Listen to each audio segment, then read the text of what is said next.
cut away. He found the gap, which was the most important thing. It was a length delivery, and the hardness of the new ball coming off the bat just helped it along its way. Yeah, more width available, and the bounce was good. It's just that the consistency from the bowlers hasn't been there. You're getting to bowl in those good channels, and suddenly you try something different, and it goes the other way. Would you change your guard? If you have a leg stump guard, would you try come middle off to cover the line of the ball? Again, full toss, dispatched.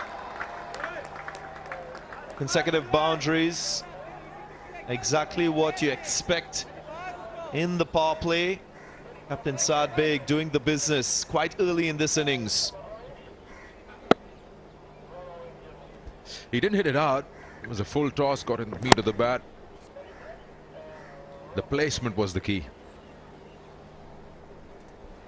Yeah, just to respond to you, you can approach it both ways. Get closer to the ball, change your guard, go a little bit offside and out of your crease. But I know that there are some players who prefer to stand beside the ball and use that width square to their advantage. I guess it's a matter of choice and your own strength as a batter. End of the second over, 16 without loss.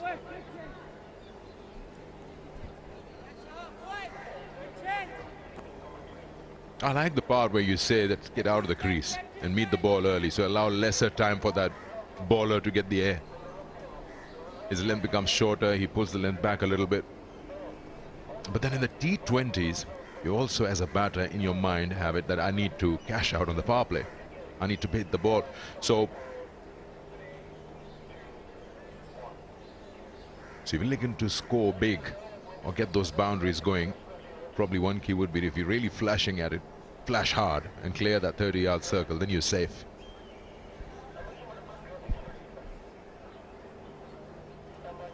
This time and again we see that half-hearted push usually ends up in a catch with the slips or the keeper. So if you want to go after it, then hit hard. It just flies over that slip cordon.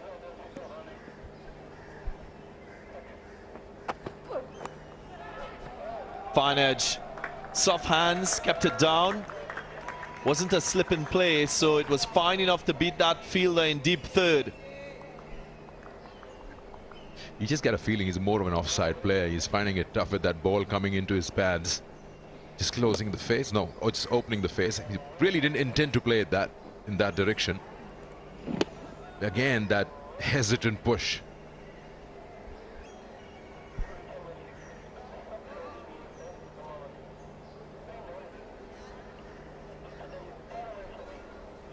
No, a change in the field.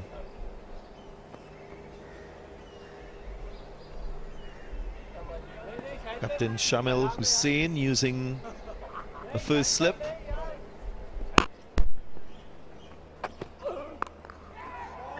Short and pulled away. This is really good batting because the implementation of that first slip didn't make him premeditate. He was waiting for that short delivery, and it was hammered onside. Yeah, a bit erratic with his lengths at the moment, Ismail.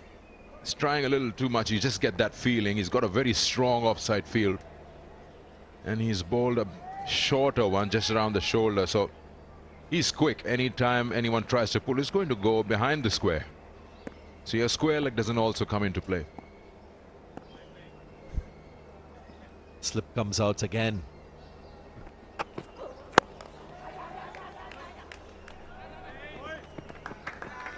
With the changes in the field, you get a sense that they're still not settled with their bowling plans. Gwadar Sharks still trying to find the right length and approach against these two out in the middle. A good one or shorter one to the left-hander probably could be a slow bumper. Then you probably get the deep square leg into play.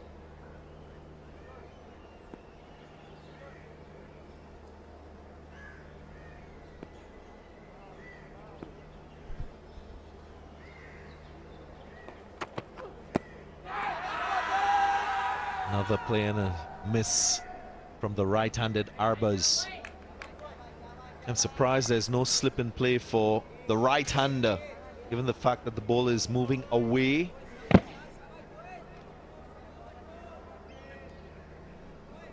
Yeah, that's why I think it's so important for bowlers to know exactly the feel that they're comfortable with, that they can support and advise their own captain.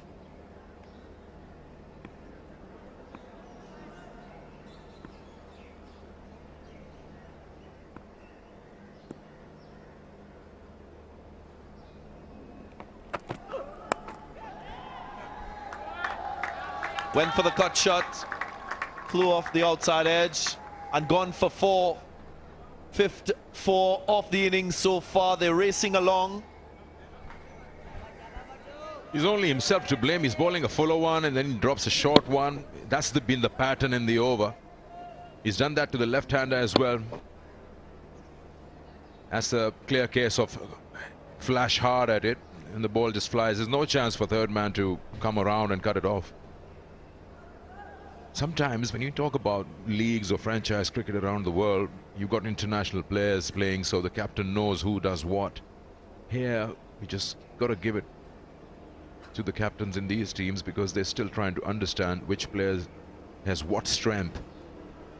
And accordingly, can set the field. But here, you just get a feeling that the bowler and the captain are not on the same page.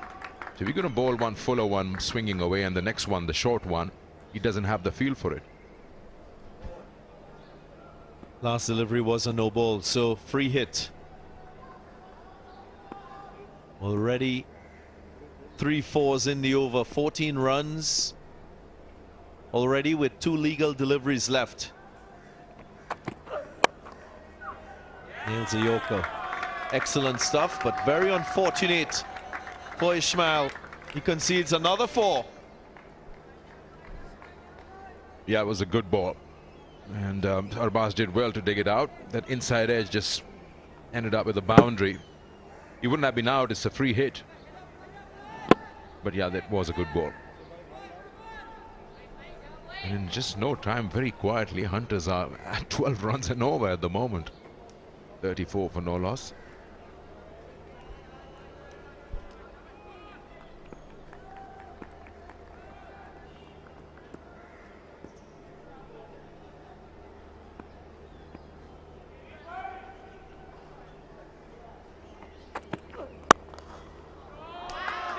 Beautiful.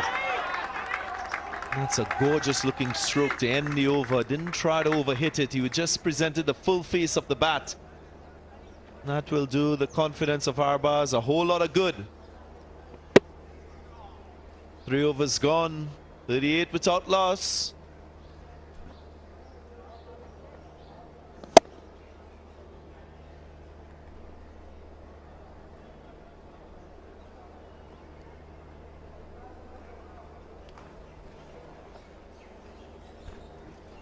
There's one of the mosques outside the stadium. To the right, you can see the National Cricket Academy.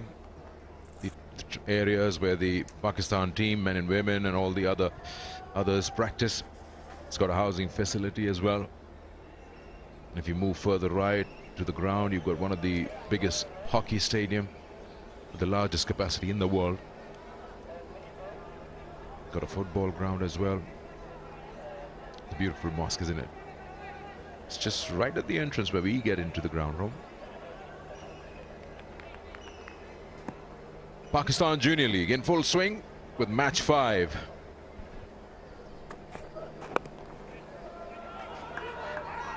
Big single. Just gets there, then hit the target. Not feeling short, fine leg.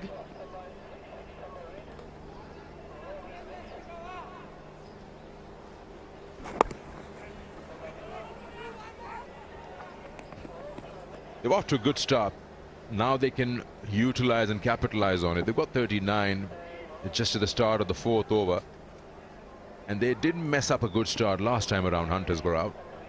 The middle order has not really put their hand up yet. Put down. There was that one opportunity that they were waiting for. Momin the fielder. You'll feel very guilty because they've conceded quite a few runs, not taken this chance. Yep, he got there and then it's just popped out for some reason. It was dying on him. He did well to get his fingers underneath.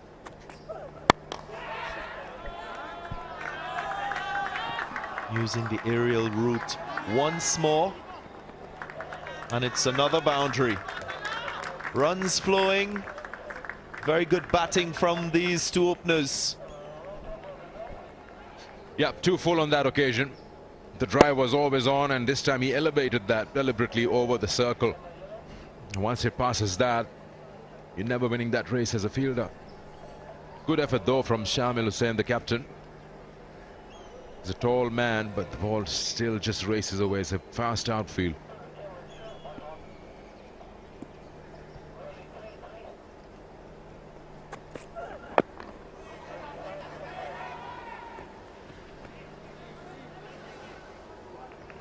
Already 43 without loss. I'm sure Shamil Hussain will be thinking about ways that he can contain these two and pull things back.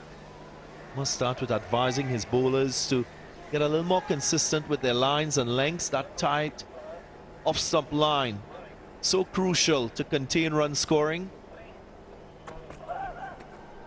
Short again with a little bit of width. Lucky on that occasion, Shoaib, not to concede runs. Sometimes in T20 cricket, you just got to keep it simple as a bowler. Don't try too many things. And if you look at what we've seen so far as we get to the end of the fourth, bowlers trying too hard, using a lot of different options with the ball. They paid a heavy price for that.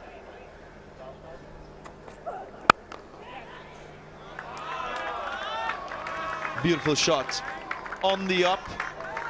Right angle of the bat to find the gap in cover point.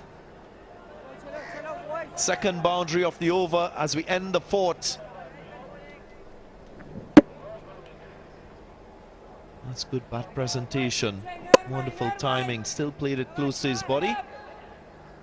The ball raced away. 4 gone. 47 without loss.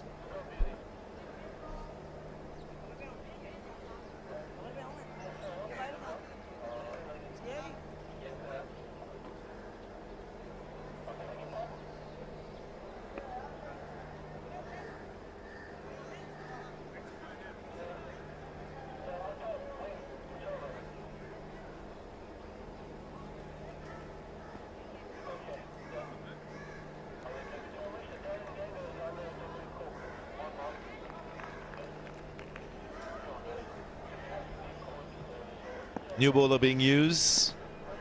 Ibrahim trying to stem the flow of runs. Doesn't start well. Once more, another extra added. Extras total in 4 so far in the innings.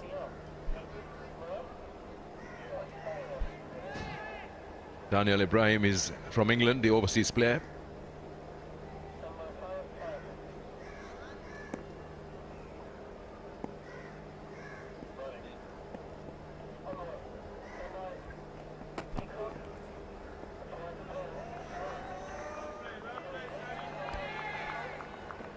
Surprisingly, we haven't seen any spinners just to slow the run flow. There you go, an opportunity from Decode, official smartphone partner for the PJL. You can visit Decode social media pages and win fabulous prizes. It's continued with pace.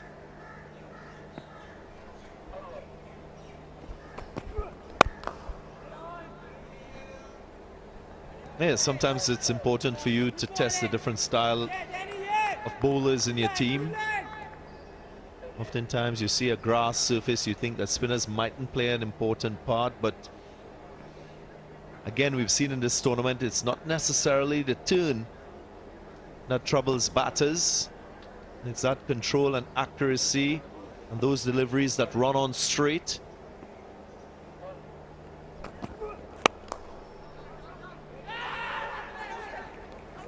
Nice piece of fielding. There was an opportunity there for a run out, not taken once more. So the Sharks not really looking on top of their game. It was a good stop there. And suddenly, but the captain is not interested. Arbaz is nowhere in the picture. You don't want to make a mistake here. Mistake of that sort.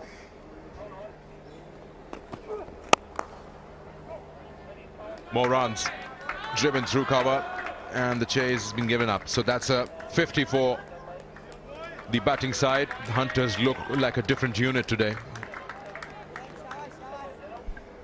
And another half volley in the slot after bowling a good length delivery. He goes full and allows for that free scoring shot. Just had to time it well, and that he did. Raised the way for 4. This partnership looking ominous now.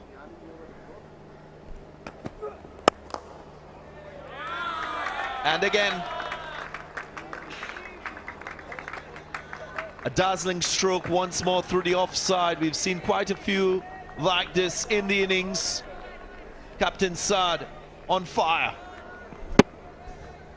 Not really sure with the plan here. Shamil Hussain, the captain of Sharks. I mean, too full again. Scott Moorman, the wrist spinner, the left arm wrist spinner. Just probably try to slow things down here. But now, anyway, 1 over to go in the power play. Is 56 on board. And again, another half volley. Dear, oh dear, this has been an expensive over. 13 from it at the end of 5, 60 without loss.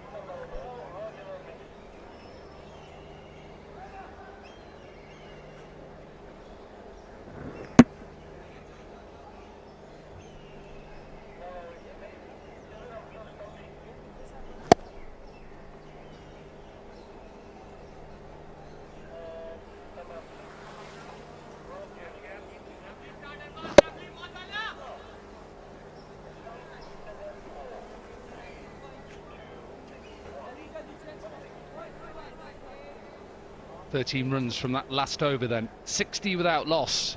And we've still got an over of the power play left.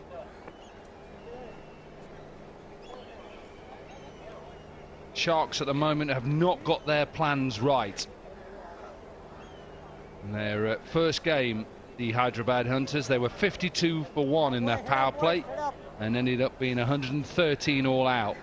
And the captain, Saad Beg, talked about the middle order. He has an opportunity now. He's in 33 from 16 of leading his team, getting them into a position and getting to that total in excess of 150. A very good start, solid start from the Hunters. And there has been a confusion from the Sharks. At the toss, the captain said no changes. Then we see a couple of changes on the score sheet. And the first 5 overs have gone to Hunter's way.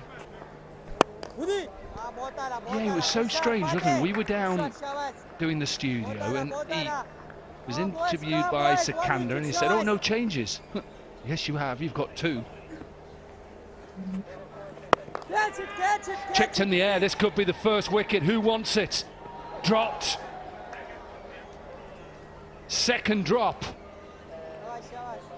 Should have been taken mid-on and deep mid-wicket looked at each other, and that simply isn't good enough.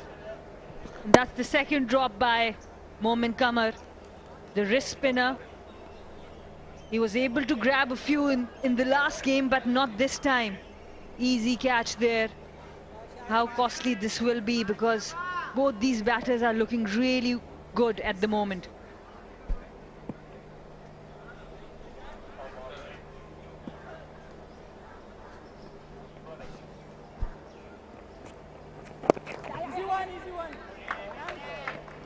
Should just be 1.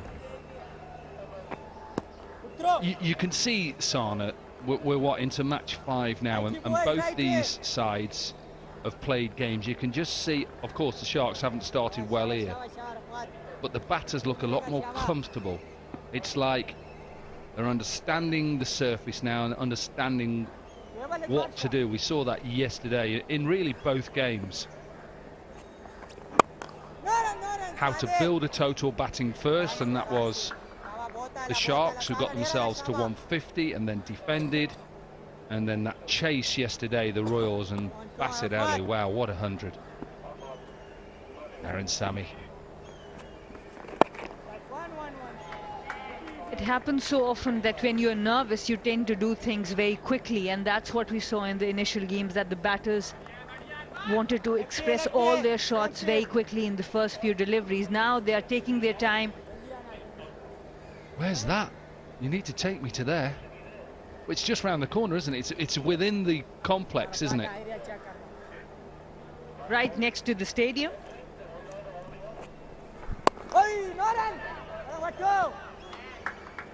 Just a single to finish off the power play. It's been all the Hunters. 63 without loss.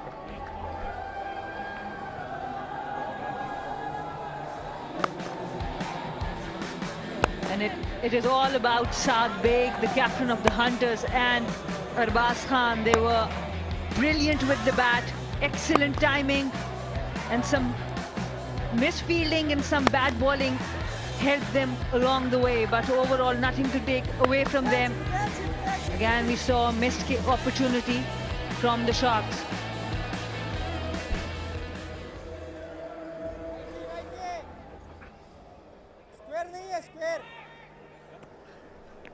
It is the end of the power play, which means a little bit of relief for the bowlers as well, because they're allowed to put more fielders out, only have to keep 4 fielders in the circle. And Momin Kamar comes on to the ball, comes on to bowl. He's a left-arm wrist spinner, got a couple of wickets in the last game, has dropped a few catches, so he really want to contribute. He really would want to contribute here. Absolutely, it's a good start. Yeah, yesterday 4 overs, 2 for 24, defending that 150 that they set, and they bowled the Raiders out yesterday for 116 in that first day game on Saturday.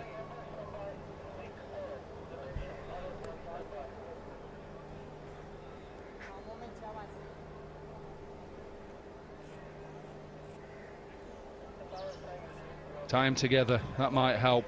Tie them together. He looks in good form, doesn't he? You like him, don't you? As a batter, he looks in good form. What a good shot. Again, off the back foot. What I really like about him is his timing. He doesn't look to overhit the ball. Looks very composed at the crease. Yeah, you're right.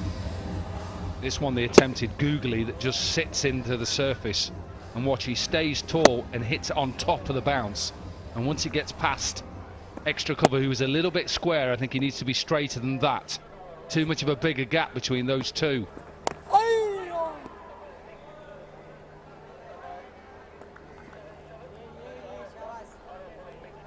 Zeke Motor Oil, unveil the real, peel the label to win via lucky draws every week. Prizes worth millions.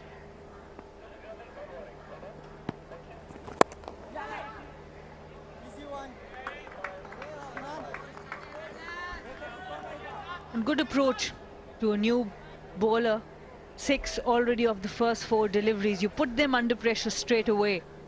You're at the top. You keep getting these big overs. Yeah, the first time thought I won't tie him too tight. Tie the two together? Well, yeah, even that one. Always games of cricket around.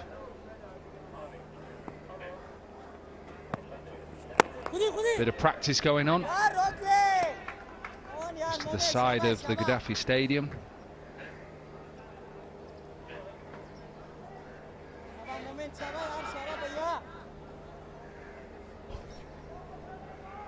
And the vision we were watching was LCCA ground, where the teams from PJL are practicing right now.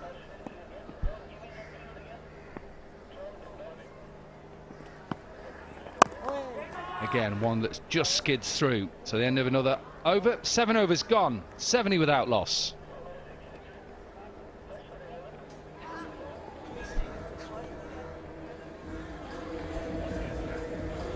It's the Hawkeye again, but watching something outside the stadium.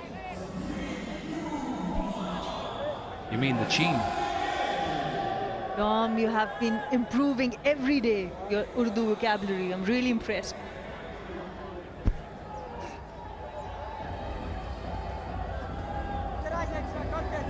It's where the teams are practicing, getting ready for maybe this afternoon's game or this evening's game, the double-header.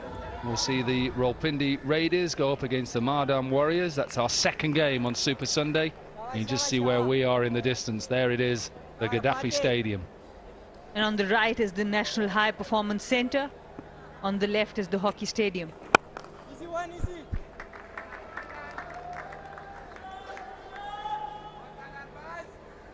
Lefty, lefty.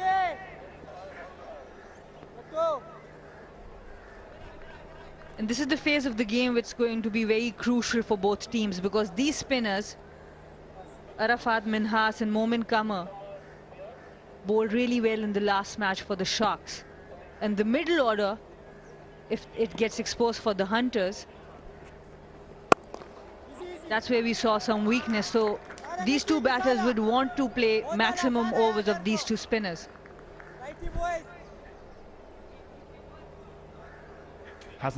Haven't seen too much spin, have we, so far? Dino Mueo, who did the pitch report, was absolutely spot on. He said that when he was doing the pitch, he didn't see there being too much spin today because of the grass that was keeping it together. Righty, boys.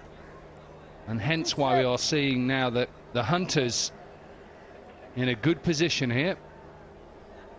73 without loss. Remember, they lost their opening game to the Royals.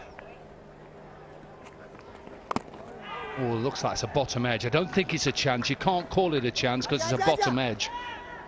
They'll pick up 2. Good running there. And most of the spinners, when they got the wickets, it came because there was a slip in place. But what these two batters have done really well, Saad Beg and Arbaz Khan, that they've put so much pressure on the opposition that they are in no position to put that slip. They are still using their spinners as a defensive option.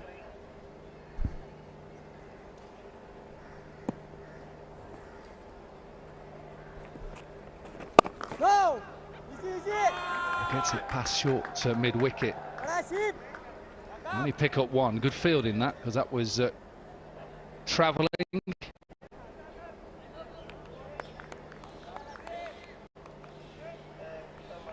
Some good pitches here. We talked about the England games here and some of those chases and some of those performances. And what we've seen from the first game is, I think the scores are just going to get better and better. Which is a good sign, because that's what you want in 2020 cricket. Good cricket pitches, easy to bat on, and the bowlers have to work hard. 77 without loss from 8.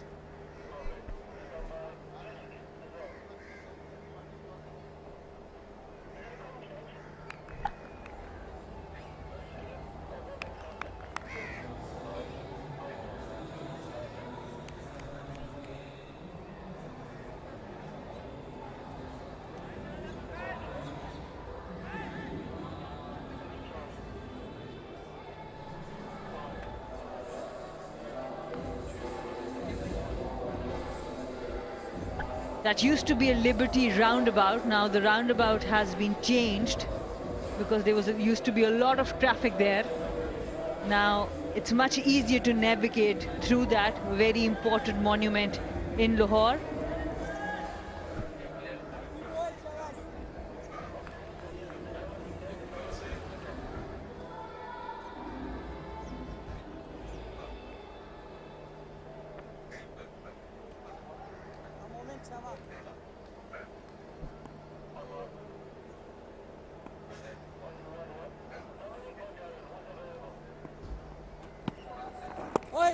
Oh, again, another one that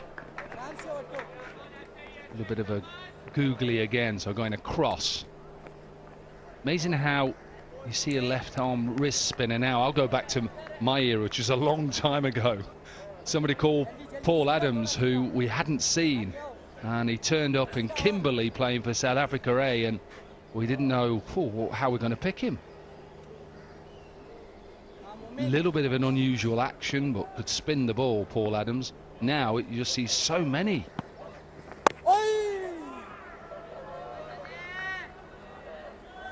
Absolutely, and I think the captain of Sharks, Shamil, definitely need to have a slip here. At some point, you need to take wickets. If you don't take wickets at this point, they are going to run away with the match. 1-1, Sade. Back up. Righty boy, righty. Yeah, Michael Bevan was another one. Going back to the era where he didn't bowl too much, but a left arm wrist spinner. Brad Hogg is another one, an Australian. George Bradley Hogg, as you call him. Character he was. So yeah, it's just good to see. I think it's nice to have people who can work at bowling left arm wrist spin. It's not an easy thing to do. I think any wrist spinner, it's not easy. Not easy to do and not easy to pick also. Recent times, Faisal Akram, we have got Faisal Akram, a youngster coming up. Left arm wrist spinner. And Sana, these are gold. And when I say they're gold, if you can work with them, if you can get them better going into international cricket, you know, they can really help you as a side in all forms of the game. 2020, obviously, one-day internationals and test cricket. Tabriz Shamsi. Yes, good. Really good. End of another over. 81 without loss.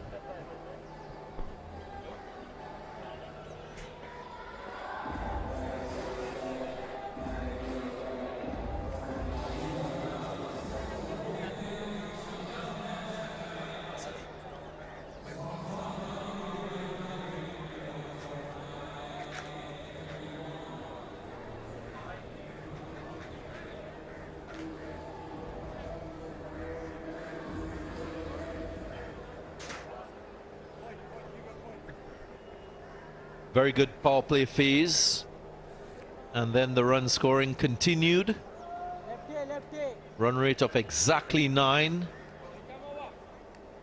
This partnership approaching 100, 81 at the moment.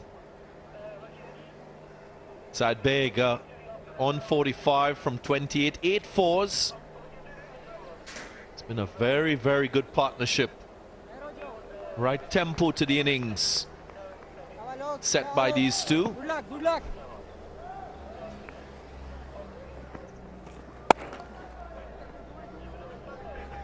More runs. And it's helping Saad Beg, who's a left-hander, that most of the spin bowling options for Gwadar Sharks are the wrist spinners, the leg spinners. And that's why it's easier for him to score.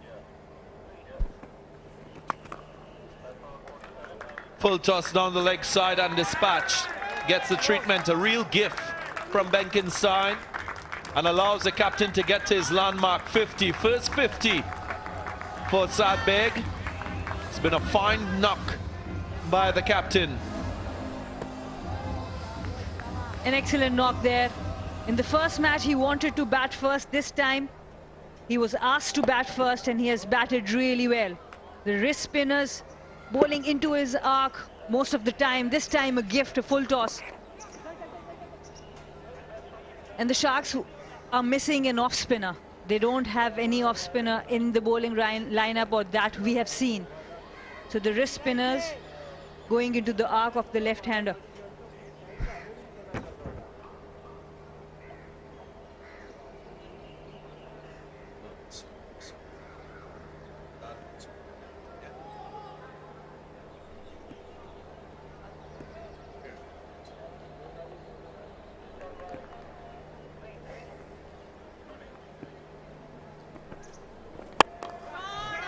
Big shot down the ground and goes long. That's a handsome stroke that takes him to half a dozen. Brilliant batting there by both these batters. Arwaz Khan this time taking on the spinner, going straight down the ground. The best shot to attack a spinner like that. Never mind, look, show us. And this partnership has been really impressive. 94 of 62. And they've taken very calculated risks. That's the best part. Oi. Well, 2 deliveries ago was the first 6 of the innings. Hey, you make a good point about there not being an off spinner. There's a part-time option that the captain can use. That of Saad Masood. No run. Needs all the help that he can find. No wickets yet after 10. 94 without loss.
Hyderabad Hunters look set for a big total, batting first once more.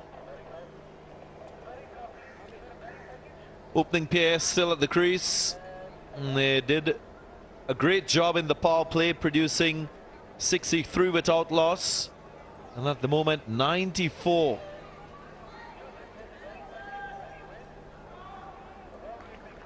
Captain Saad Beg, after scoring 34 in the first game, well, he looked as fluent as ever, striking boundaries at will, capitalizing on full deliveries through the offside. He was quite graceful. And anything full and wide was pounced upon. This half century for the captain of this Hyderabad Hunters team. And it's a special knock. Looking at the Sharks bowling lineup, well, they've created a few opportunities. Fielders have let their bowlers down a bit. 2 chances going a-begging. And with the exception of Kama, the wrist spinner, everyone going for runs.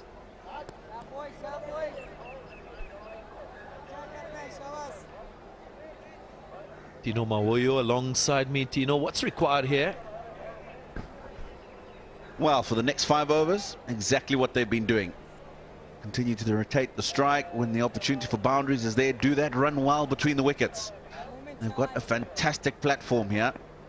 They've had properly for the next 5 overs. They can get very close to 200. Dot delivery to start. Dominic Cork, where are you? I'm pitch side, Darren, and I've got your fellow teammate, Darren Sammy. Going well. After obviously that disappointing first loss, what have you said? What have you and Abdul Razak talked to the team about? Yeah, we know it's some of the guys the first time playing a competition like this. You know, it was just one game. You know, team has to gel. We didn't have the first game, but our job is to give them confidence. You know, give them a game plan because we don't have much information about the opposition. But if we could control what we do in the dressing room by giving them a game plan, how to go about, you know, setting or chasing down a target, and hopefully they go out and execute. Today it's been brilliant. You know, the plans we've laid out, they've exceeded it, and hopefully we could get a big score here. Captain's going well as well. Half century, 54 off 52. What have you've just been out? What have you said? Yeah, like we said, they've assessed the pitch. Looks like a 180 plus pitch, you know, but credit to them. The shots they've played really good cricketing shots and put us in a good position. One of them have to get a big 90 or even 100. So the guys in the dressing room to follow and help us get to that 180 plus target. You've played here a lot. You know all about these pitches here. What experience are you trying to hand on to some of these guys who may have not been in this pressure before, under this pressure? Yeah, I think it's just making the game simple for them. You know, giving them different targets of different situations in the game. Now, like I said, the only way this team could get back into this game is if we allow them to. You know, we've been playing proper cricket shots. The next block of 6 overs, if we get 45 plus runs, take us to 130, 140 with 4 overs to go, and we could go for a charge. But my job simply is to just impact my leadership, impact my knowledge. We're nearly on last ball. What's it like to be opposite Viv Richards as well? I saw you walk out. Are you trying to get one over the great man? I would love to, but I don't want him to hear that. So hopefully he doesn't watch this interview. But you know, Sir Viv is the legend. I love his enthusiasm he brings, and yeah, it would be lovely to get one up him. Looks like that is the last ball. It'll be a single to finish off that. It is a wide. Sorry, that's good. Yeah. No, but you know. Talk about the mentors. Viv Richards is a mentor. I don't know whether you watched yesterday. I'm sure you did. He was jumping up and down. I had an opportunity to speak to him last night for 3 hours, and I called my wife and I said, listen, I just had the best 3 hours just listening to him talk about cricket and the enthusiasm he talks about the game. It's brilliant. So it's good to have guys here. Anyway, end of the over. Great man. Thanks for joining us. 101 without loss.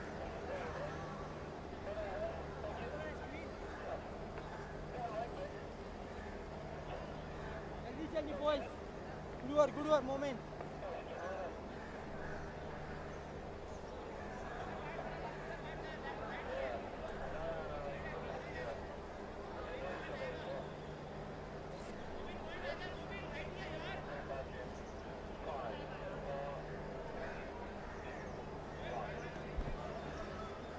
$100 coming up in the last over. This partnership quite formidable. Great foundation laid in this innings. That's a gorgeous stroke. Lofted drive over extra cover. He's growing in stature. Wants to follow his captain. Approaching a half century, Arbaz. Oh, this is lovely. This is lovely. Bit of air outside the off stump, over pitched. And it's just the full flurry of the bat. There's the boundary with ease. Listening to that interview, Darren Sammy, sorry. was talking about strong cricketing strokes, and there's a typical example. Yeah, good ball. I tell you what, there's a feel-good factor about playing a stroke like the one we saw in the first ball that went for 6. And he tries it again. The outcome is the same. Brings up his 15 style, so both openers now getting to their landmark. And Darren Sami and the Hyderabad Hunters, they appreciate it.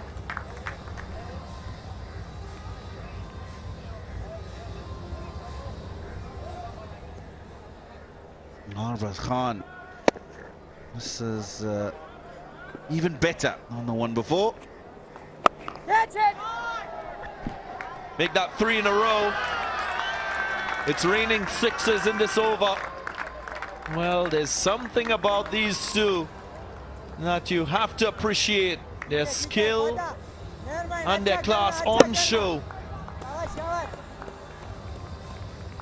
Yeah, it's the 2 strokes that have been pitched up that he's gone over the offside with that have forced him to bowl a shorter delivery. Takes advantage of that. His captain's enjoyed it.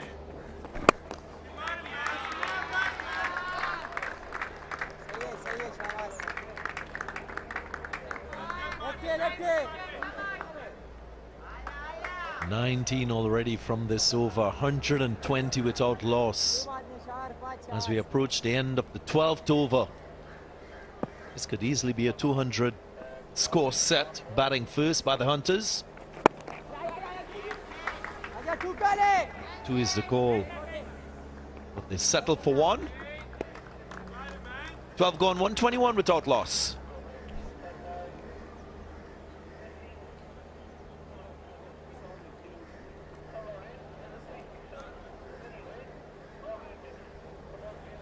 Well, that was a huge over. That was the first ball. Clearing the extra cover boundary at ease. This one a bit straighter. Got a lot more elevation, but still enough on it to clear the long off boundary. And then he forced him to bowl a short delivery, and that's the one he took for 6 square on the leg side.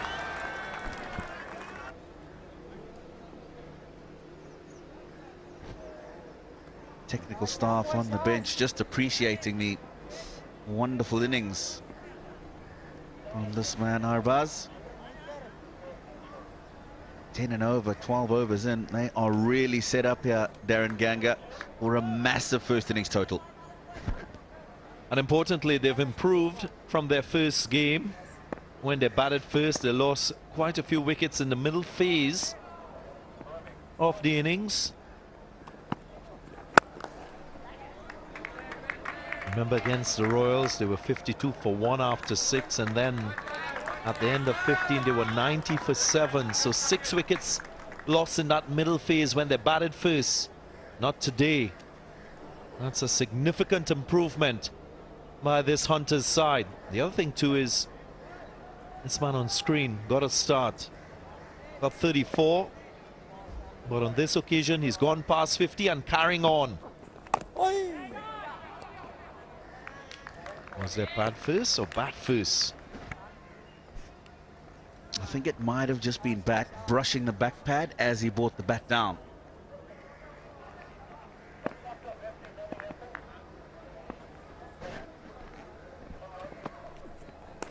Often hear coaches and captains talk about one of the top 3, top 4 batting through and batting deep. Need to have energy to do so, and you can find energy in Osaka batteries. And go to their Facebook page, like the page, answer a simple question. Osaka Juniors Ka Junoon contest.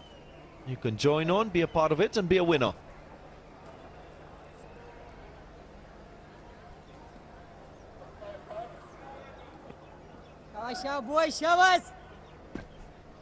Yeah, the current rate will take them to 200. Easy one, Matu. It'll be another single, and that of course will be the highest first innings total scored in the competition so far. Whatever happens, you'll feel that they'll get that total anyway today. Wickets in hand. That's the Metro bus. And the beautiful surrounds here of Gaddafi Stadium in Lahore.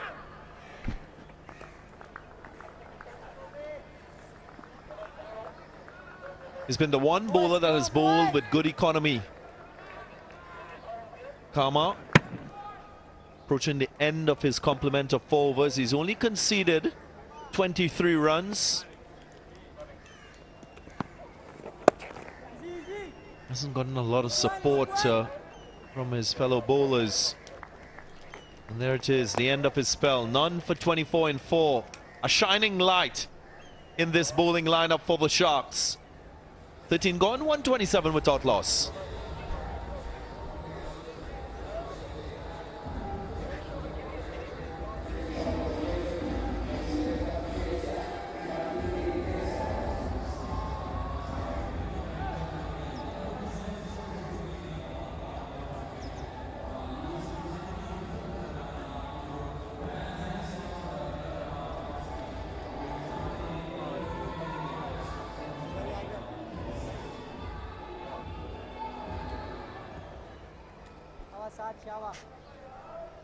Might just see some fireworks at the back end of this innings.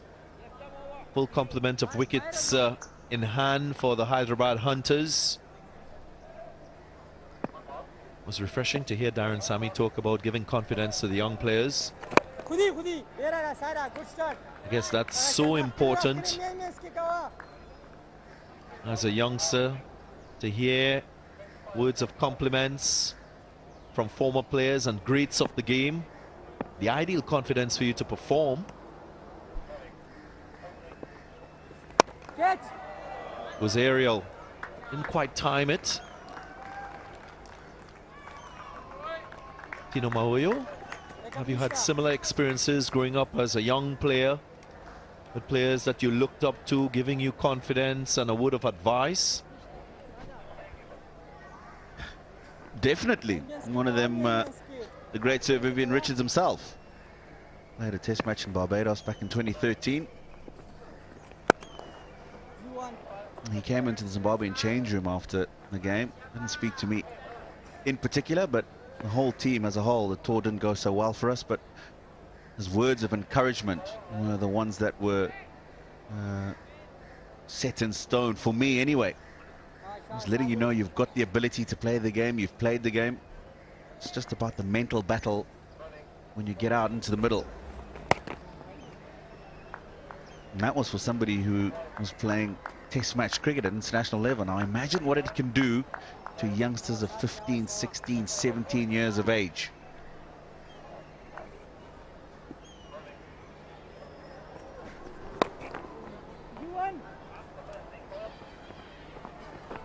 Well, they've had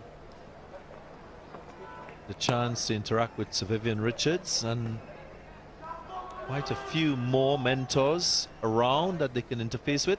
Zik Motor Oil, unveil the reel, peel the label to win and win prizes weekly. One of the important sponsors. That's wayward.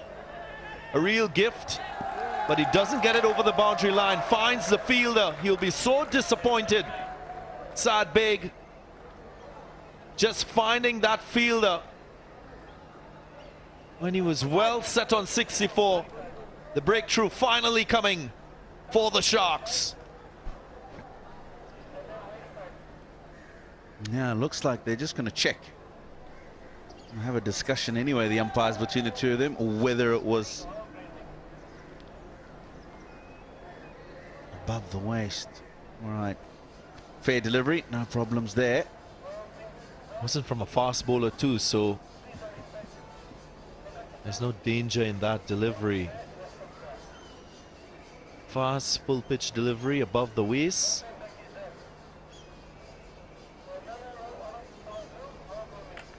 Surely not fast, Tino.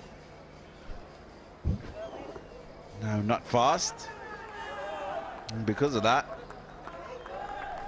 the original decision of out stands. It has been a fantastic knock. He'll probably be more disappointed than anything because he could have put that over the boundary for 6, Sadbeg, but he's batted extremely well. Set a platform for his team. He goes for 64. 132 for 1.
Well, no Arbaz Khan or Moise Reina. It's Munib Wasif who got a runner ball 26 in the last innings at the back end. A little bit of a promotion for him.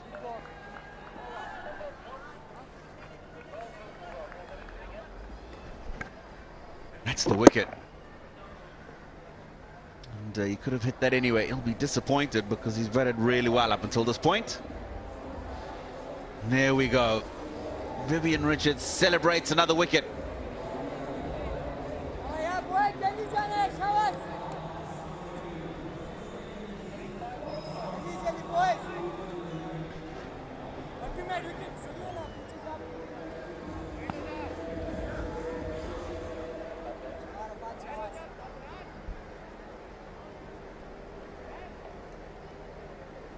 Minhas to finish his fourth and final over. Quite expensive going at 10s.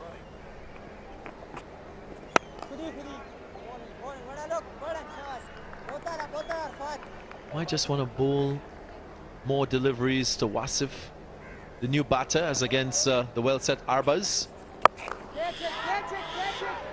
Again, another catch presented and taken.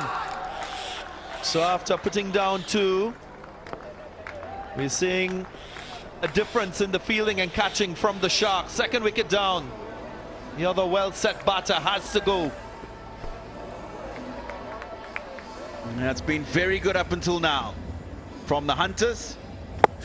The loss of these 2 wickets will certainly set them back. He'll be disappointed because he had acres of space either side of that fielder to exploit.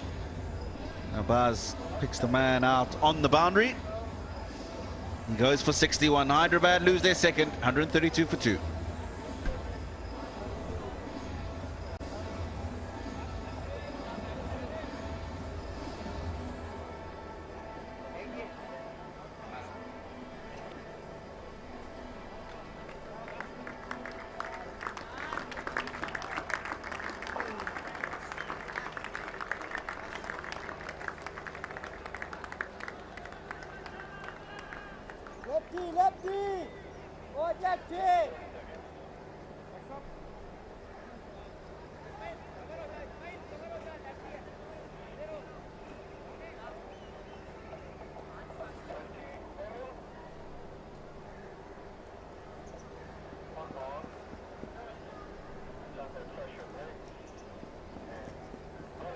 Ali Nasir from Afghanistan,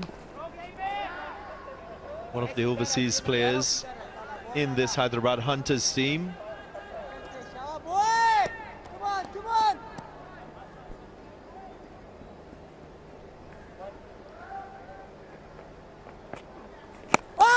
There's a correction there. He's from the United Arab Emirates, not Afghanistan.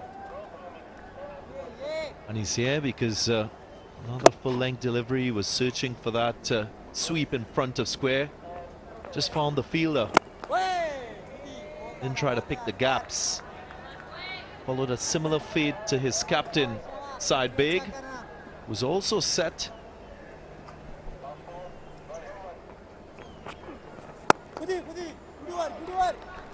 Wicket maiden from Minhas. Finishes his 4th in style. 1 for 30 in his spell. 132 for 2 after 15.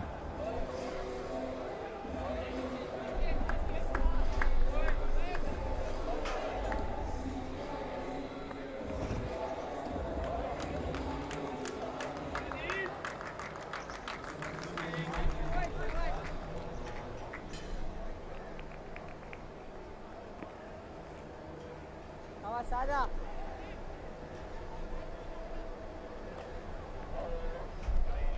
Askeri kawan ne bhi dekha.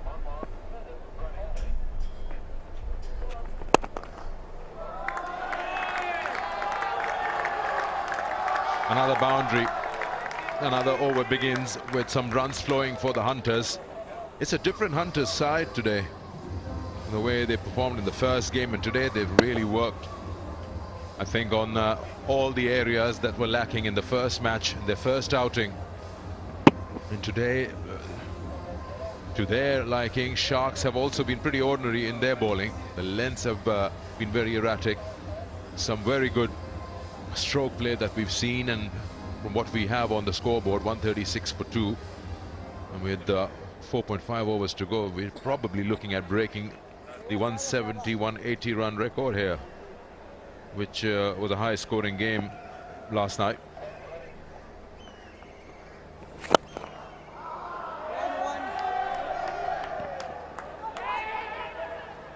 We come back for 2. Yeah, that was really not good by the fielder in the deep. Didn't attack the ball enough to put the pressure on the batters, or maybe make them rethink about that second run. Have a look at that. They were not really rushing through their first. It's just that a bit of that laziness in the deep has allowed them to complete that second.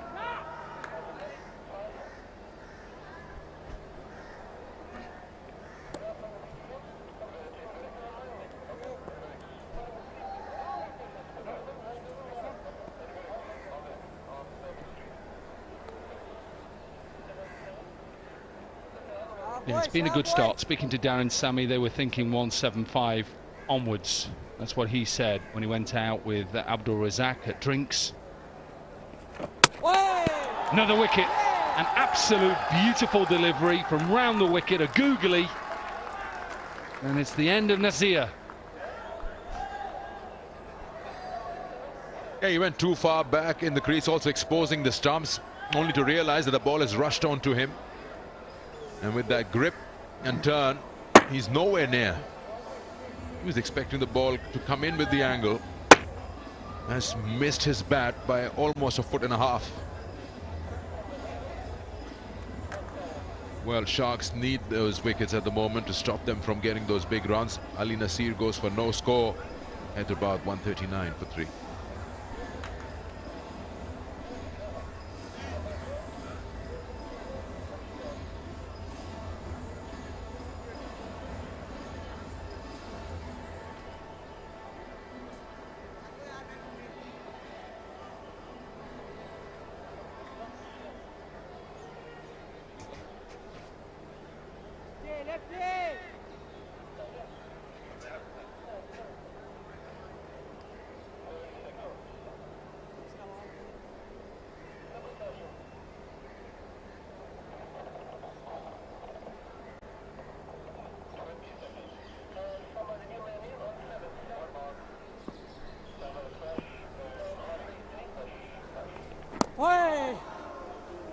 He's getting bounce as well. Masood. Yeah, it was just the fact that it was a lovely delivery. Obviously they're not picking him because he's looking to work that to leg side, and it's a googly.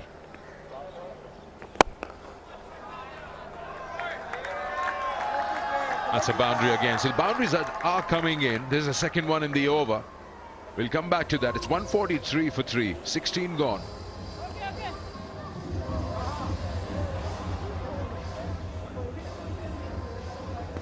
It's a good shot. This one is a little bit over pitched, so he's able to get it up and back over the bowler's head to finish off the over. 11 runs from the over and that wicket. So you're right, I think probably Viv gone out there and said, right, come on, we've got to hit back, take wickets. I think in the other camp, Darren Sammy saying, don't worry if we get bowled out from here, we're in a good position. The difference from that last night's 179 or 180 chase was that one of the openers who were batting really well played the whole 20 overs.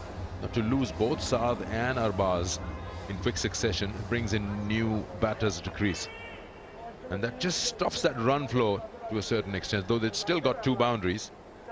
What we've seen from the Sharks today, that they have been pretty erratic. The lengths have varied a lot. They've been working or maybe trying too hard to get those wickets, and as a result they've conceded too many runs too early.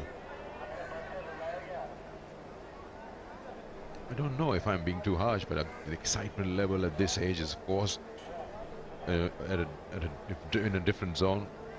Or would you expect them to play like professionals at this level? You say, if something's working for you as a bowler, don't try anything new. You're being hit for runs. It's angled in. You've got short fine leg there.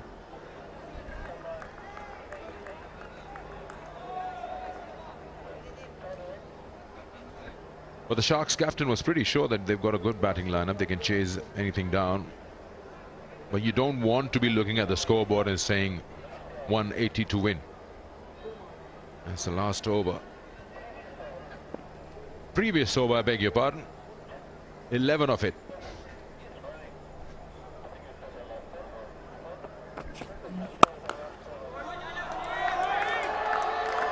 Beautiful shot.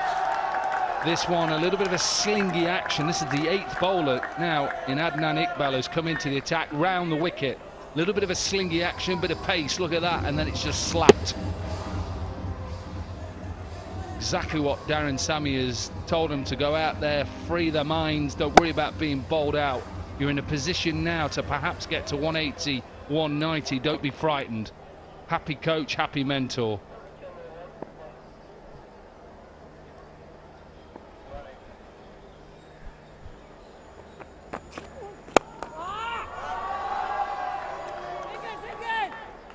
He didn't look very happy there. He's just concerned about something. Who's that, Darren Sammy? Darren Sammy. No, he's just been serious. He's just serious getting his point over, but I can tell you he's happy that he's got a reaction as a side from their last game.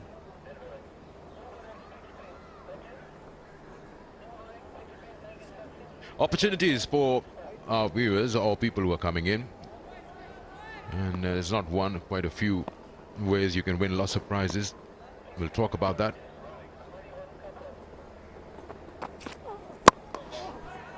He's bowling Yorkers and he's getting them in exactly. Oh, direct hit. We might be going upstairs. Are we? Yes, we are. I think if you watch the batter, he takes a big angle away from the stumps.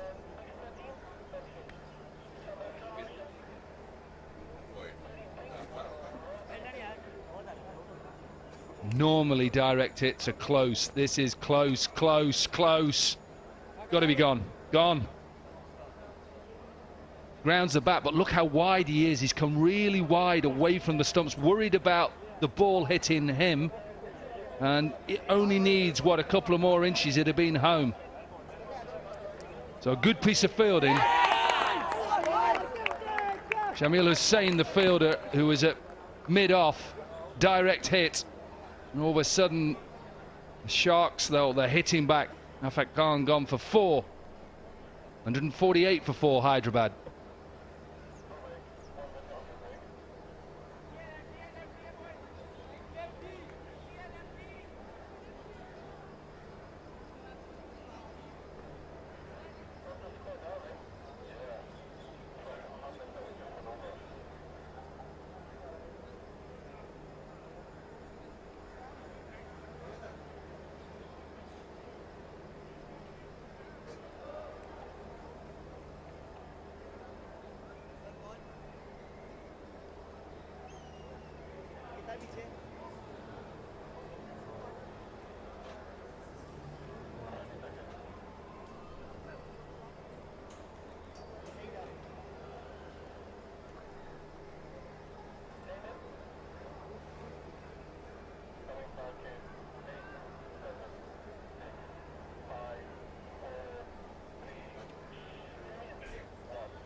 Moiz Rana, the new batter in.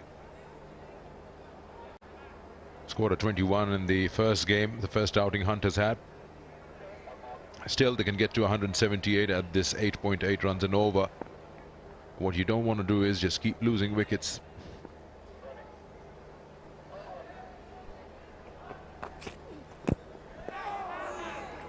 He is so good with those Yorkers. It's not that easy to get that ball in the right areas every time you try to bowl it, but he's been good. That's third time in a row.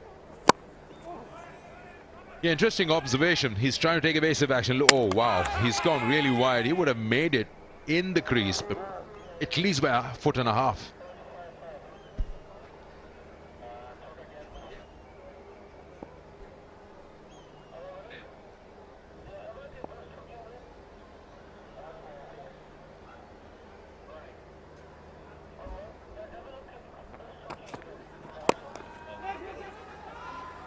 This field, otherwise probably we would have had trouble at the non-strikers. It's 149 for 4.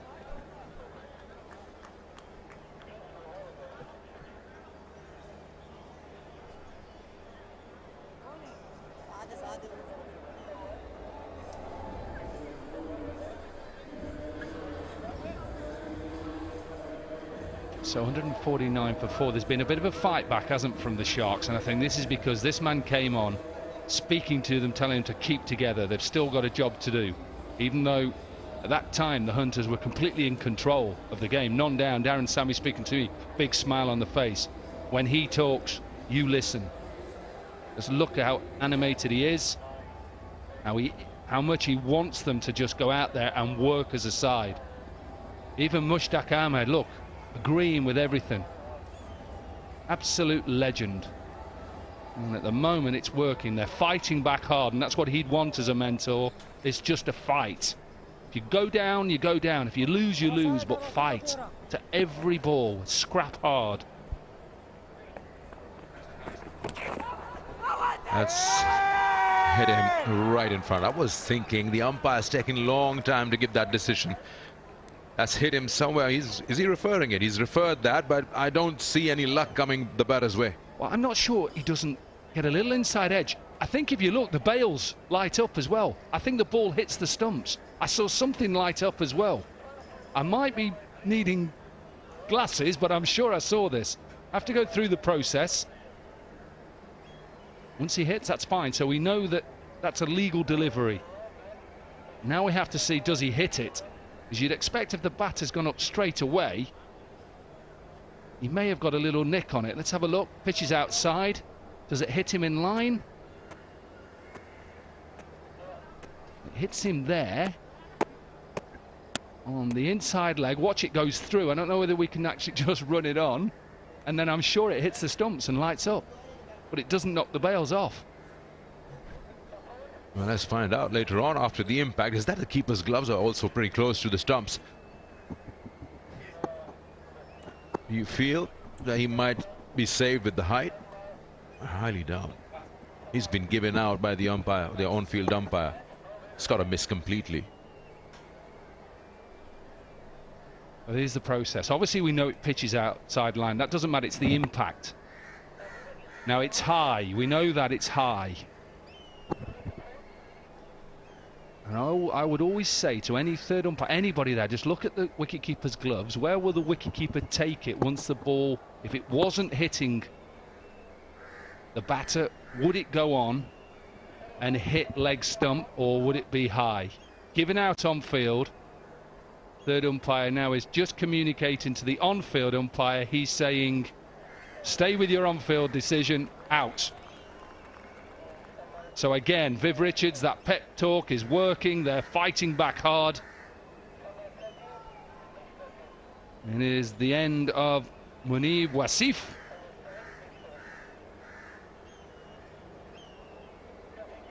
He goes for 13 from 10, 149 for 5. Righty, righty. Boys, both righty.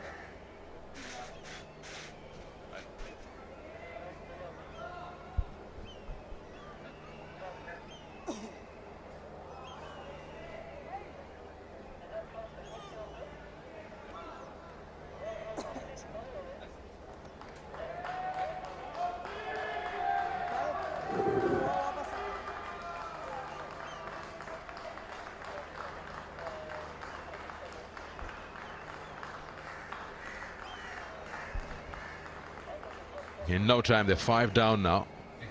149 on board.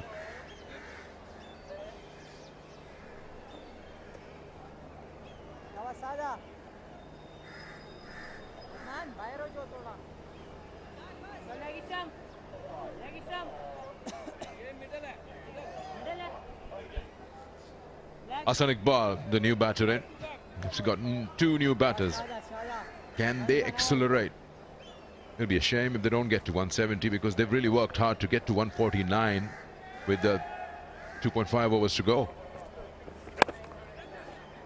Oh, full toss. That's a gift to a new batter. Take it. 4 to your name. Yeah, brings the 150 up as well. They've got two batters in, or did have. They hadn't faced a delivery, and both on naught as well. A little bit of a gift, isn't it? Sliced away, gets it in between the two fielders behind point.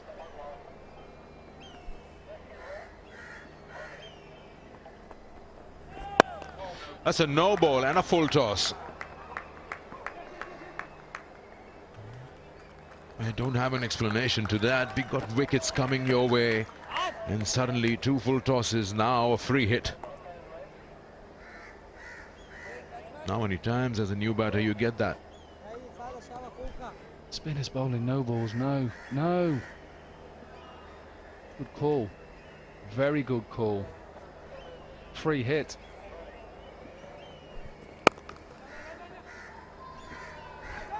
At least two here. Oh, he slipped. His partner slipped. Sakanda, this is a time now. Disciplines for the fielding side. You've clawed your way back into this match. 132 without loss, then to 149 for 5. It's gone on to 157 now.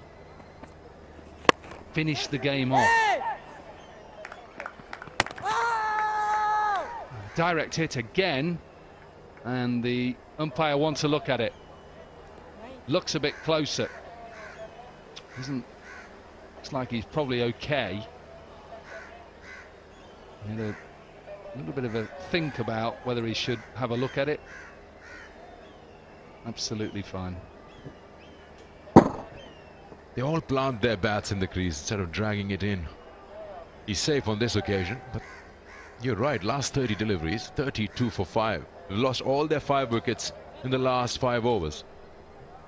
And also, they've bowled 8 bowlers. Do they really need to bowl spin now? Just finish it off. I know spin has worked. Finish it off in a way that you're putting these middle order batsmen under pressure.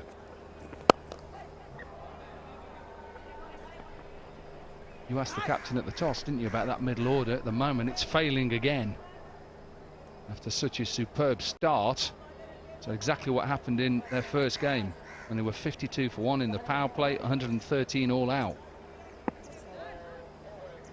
That's been the problem again. You see the fall of wickets, 132, 132, losing them in pairs. So you get 2 new batters every time. Enverix.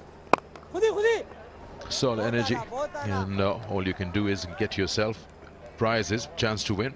If you log on to their social media pages. End of the over. It's 159 for 5.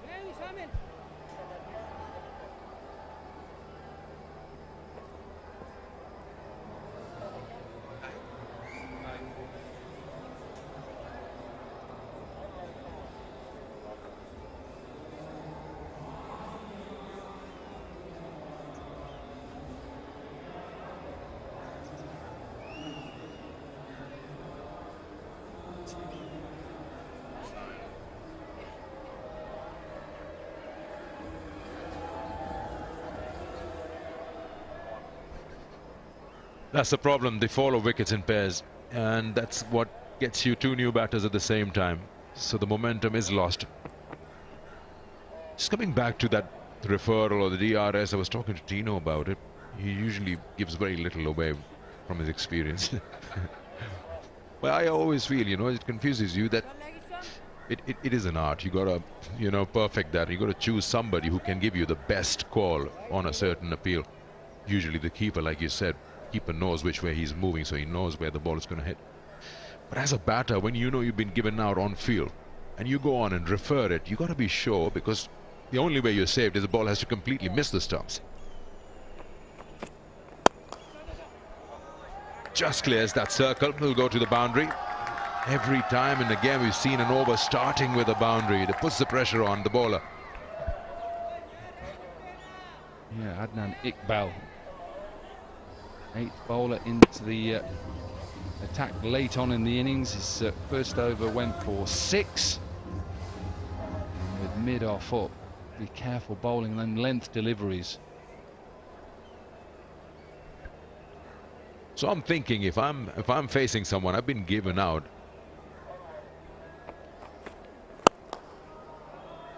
That's a good stop. That's an excellent stop. Surely that would have been a boundary. It was hit very hard there. The captain himself setting standards. Yeah, it is good because he has to be brave here and go at it. Has to be brave.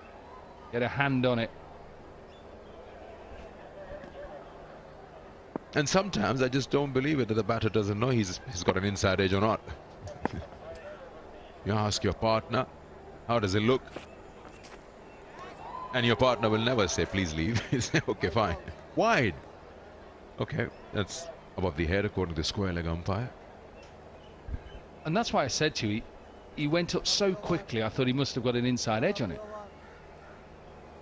Surely just take the emotion out. It's like a bowler who's running in, he thinks that every ball's out, you run down, yeah. Hang on, take the emotion out of it, captain, go to the keeper, are we sure? The same here. Batter go to the non-striker, what do you think? It's high in the air, but it's gone over everybody. That's a big 6, that. He's just over pitching it time and again, and this time he gets that maximum. Yeah, field isn't right. He's going to bowl that length. He's got mid-off up. Even if mid-off would have been back, he still wouldn't have got it. And he's just been watching it sail over his head. Big 6 this. Right in the middle of the bat. All of a sudden they just faltered a little bit and now they're back on. 171 with 9 balls left. Can they get to 190?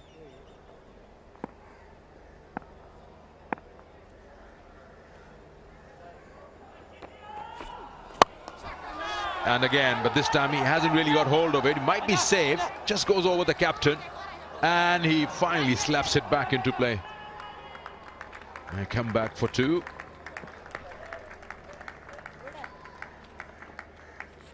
In fact, that's 3. That's good running. Misses the first time. Does well to keep it in play. Quickly wrapping it up, coming back to our call. There's one more thing when you talk about referrals or double checking something. Is the fielder saying we don't know, not sure if we've got it or not. I think the fielder always knows if he's dropped it or if he hasn't caught it cleanly. Same goes for the boundaries of 6. Go on in those days when the fielder would just signal a 6 and the umpire says, I believe you. Or if you take one, it slips, or the batter looks at you and just say, yep, I've taken that, walks off. Now we obviously wait for the umpires to confer soft signals. Do they think it's out? If they give it out, then a third umpire has to have conclusive evidence to say it's not out, so it normally stays on field. So many different things. I don't want to say back in our day, but it just was so much easier. Did you catch it? Yes. Okay, I'm out. Could get 2. He's hit it wide. That's good running. Excellent running, especially the non-striker who pushed his partner to come back for the second. Yeah. Yes. Really good running. Gets it wide. Just watch. Just watch. Of course, the non-striker is going to be ahead of the striker, but watch the striker and dive straight. Doesn't go wide, doesn't give himself any room, goes straight. Absolutely. Fight for every single run.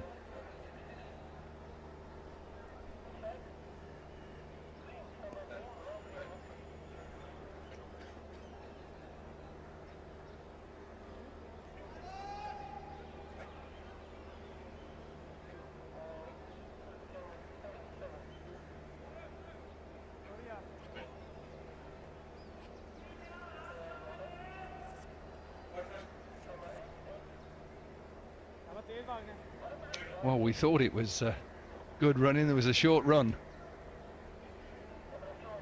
So just 1 from that delivery. Last ball.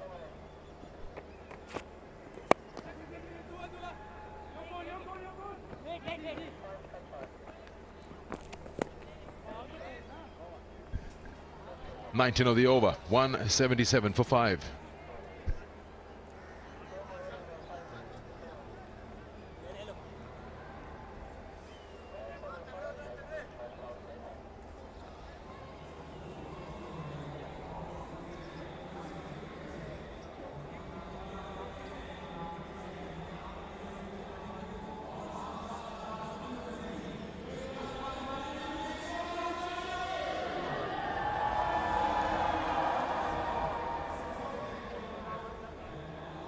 So we're back with 1 over to go in the Hyderabad innings. They're 177 for 5. He's going to get the ball. We've used 8 bowlers here. So Shoaib is coming back into the attack. 2 overs, none for 20.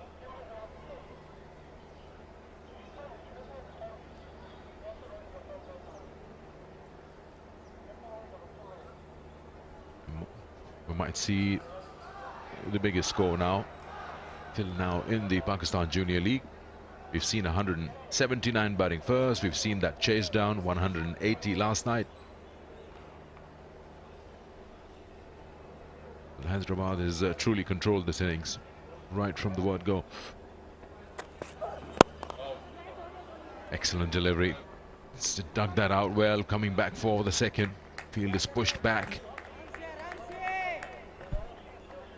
Longoff didn't even bother for that. Longoff just stayed there. It was Long On who had to come and get it, and he was quite wide, but I like the fact that as soon as he got it past the bowler, it went for 2.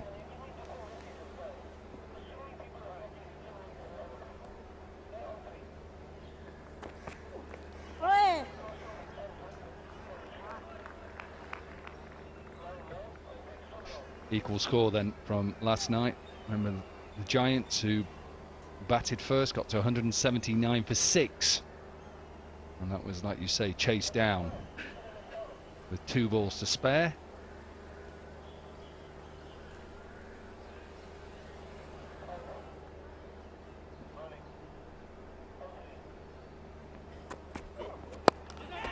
He's got the toe end of the bat, hasn't gone anywhere. Backward point. Oh, he's dropped it. Momin has coughed that up. The only problem is the batters are also not paying attention. Go for that run.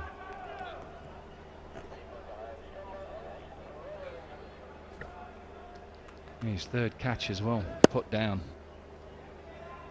Should have taken it.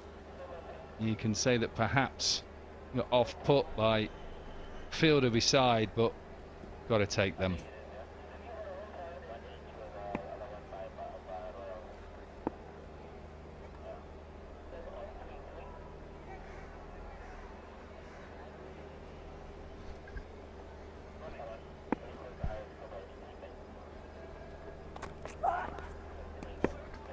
Well, I think a bit of a brain fade for the batter. Well, I think he thought it could probably be a wide, but he didn't realise he stayed leg side. He's got 2 hats on. That didn't work. You could just see the panic as it was coming down. That ball must be having a big spin on it. So he's standing at backward point. That's pretty much a specialist position. You don't want a player who's dropped 3 catches to be standing there. Straight. That's a safe zone. Could come back for 2 easily. And why not? Good running.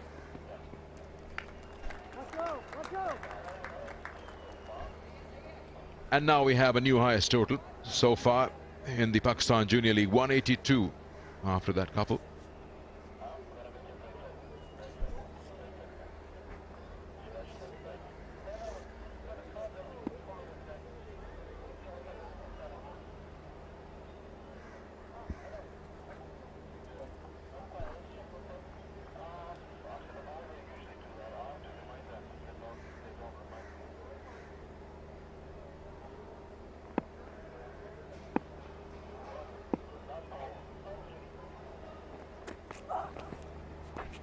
Play and a miss, a dot ball. That's not a bad over by Shoaib, just 5 of it.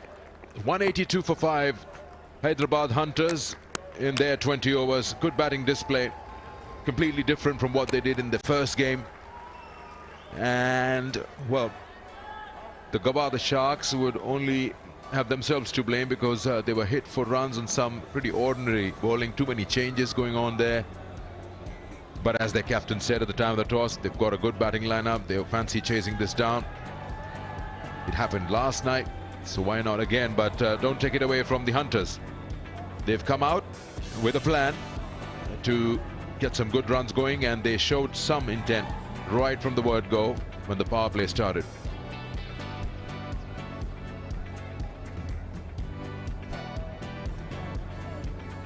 Last 5 overs, 50 on the board, and they lost 3 wickets in that process. Let's have a look at their batting. Hyderabad Hunters asked to bat first. They got a brilliant start with Saad and Arbaz.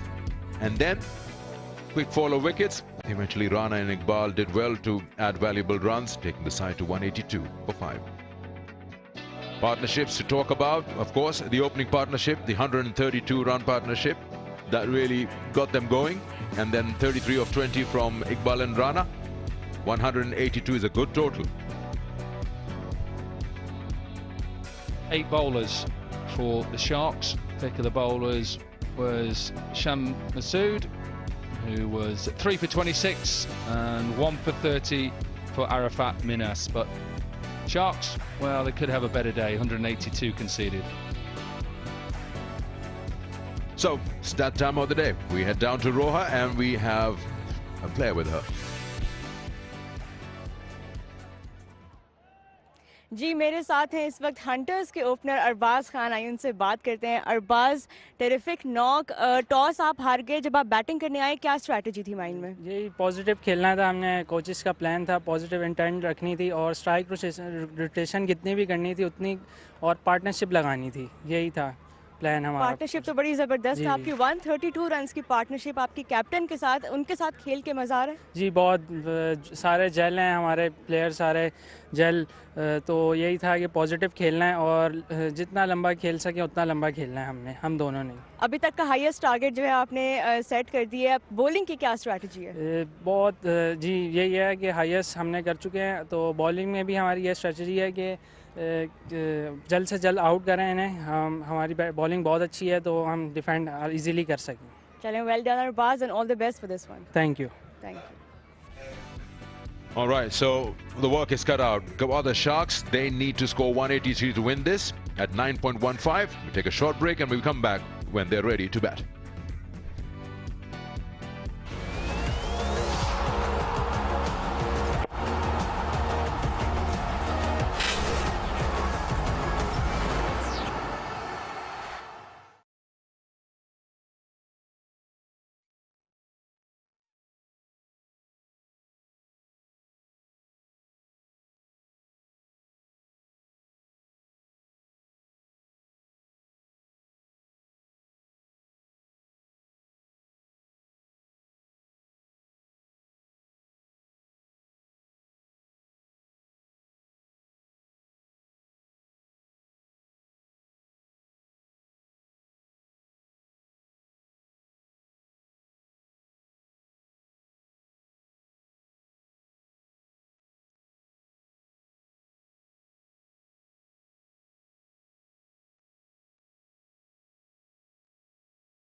Oh yes, welcome back to match number 5 of the Pakistan Junior League. The Hunters and the Sharks are battling it out for 2 points.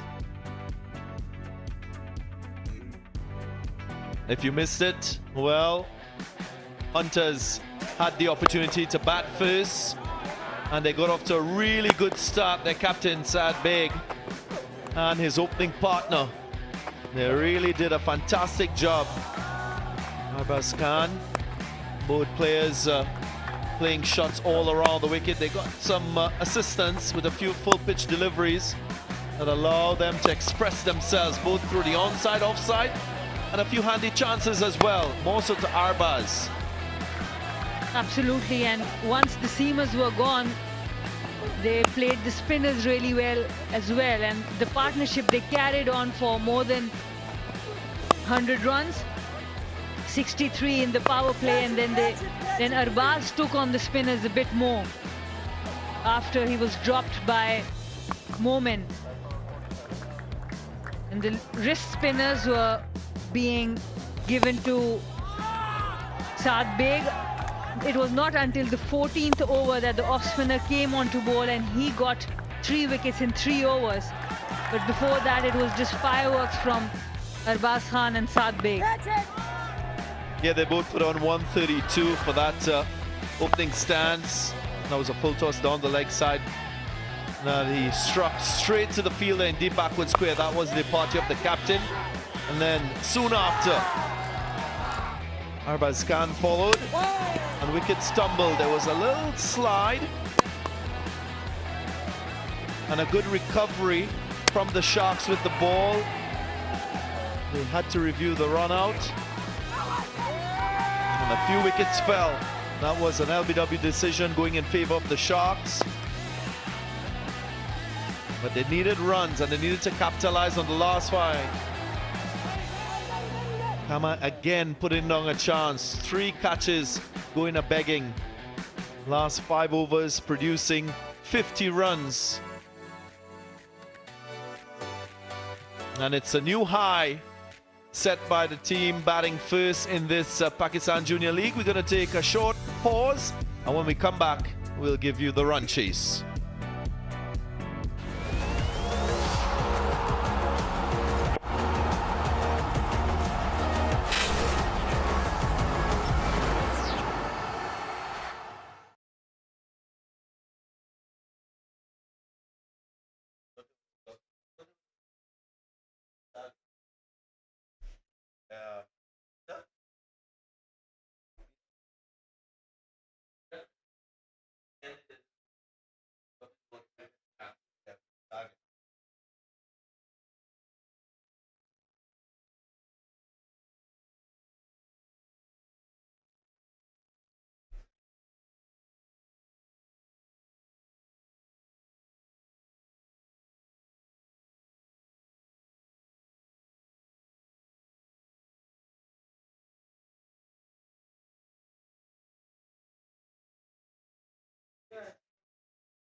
Mouth-watering contest is unfolding in match number 5 of the Pakistan Junior League. We've witnessed the highest score of the tournament so far, set by the Hyderabad Hunters, 182 for 5. That's what they produced in that first innings. Now the run chase. Gwadar Sharks with a big job on their hands. Opening partnership will be crucial. Captain Shamil Hussain is alongside Luke Benkenstein. Opening pair that will relish batting in conditions that are quite good, Sanamir. Absolutely. We saw some really good batting up front, especially against the new wall. The batters looked quite comfortable, no lateral movement, no spin on offer. Ali Nasir will start the proceeding with the ball. And Shamil Hussain, the captain of Sharks, is the son of renowned journalist Talat Hussain. Works very hard on his game, got out early, so would definitely want to make an impact.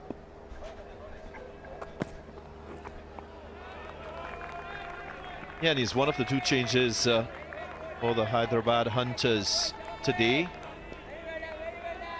And as you know, young cricketers with great ambitions, they want to have a solid first impression.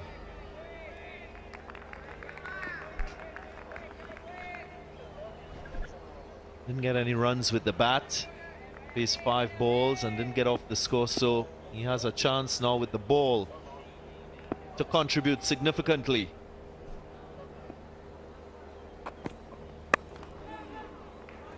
Outside edge found, and that will race away for 4. So first runs for the Sharks.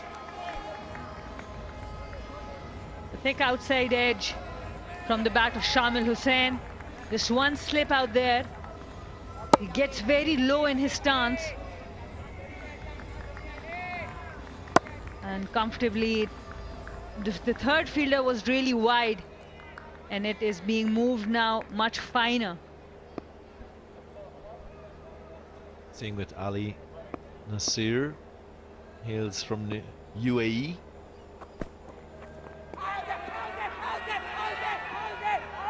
Wicketkeeper quite confident with the appeal,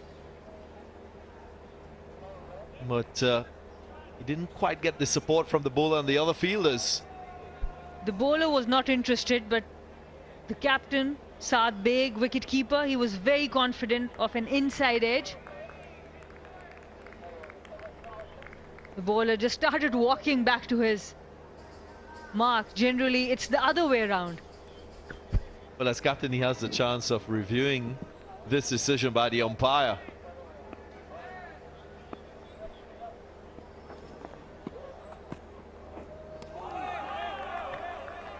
Line length to start, just in that corridor from uncertainty. Seeing with Ali Nasir, he played in this year's Under-19 World Cup for the United Arab Emirates, so he'll use this platform as a platform for him to further develop his skills as a young cricketer. Excellent opportunity for these Under-19 cricketers, aspiring cricketers, wanting to make cricket as their career.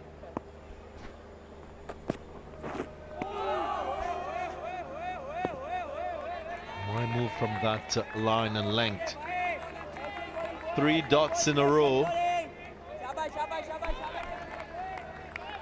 An interesting stance. Shamil gets really low in his stance, and when the ball is pitched a little shorter, he goes back and gets taller. So the head position, the eye position keeps moving.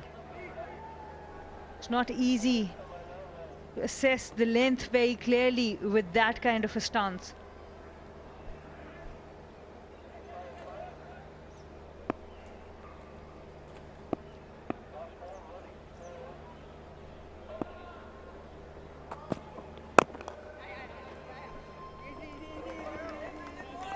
Four dots in a row. End of the first over, 4 without loss.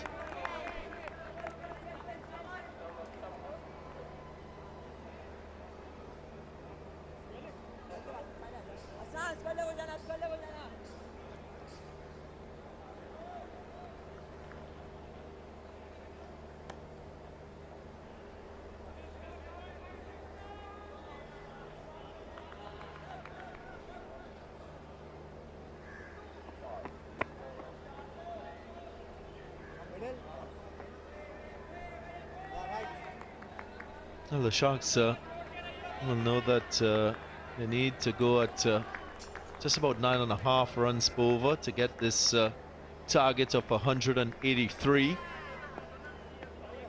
Will require higher tempo to the innings from the start and all the way through. One thing they've done well in that first game that they played against the Raiders, they preserve wickets both in the power play and in the middle. But they'll need to do that with a better scoring rate. This is a stiff target.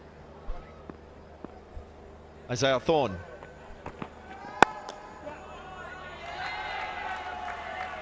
That's a classy stroke through that cover region. All he did was drove this delivery on the upper bit. Luke Benkenstein starting from where he left. He made 33 of 25 in the last game. Just look at that, pure timing.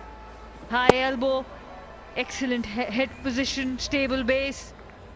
Everything right about that shot.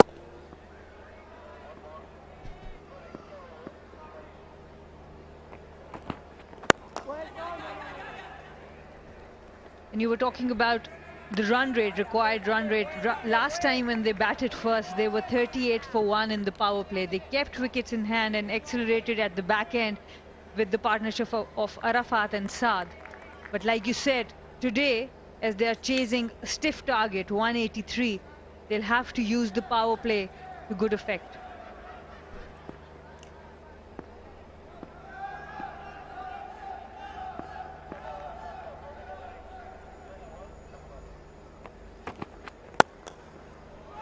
And again, this is fine batting by Benkenstein. All he's doing is using the pace of the delivery and he's focusing on gap finding. Does quite well. Saithon erring on the fuller side this time.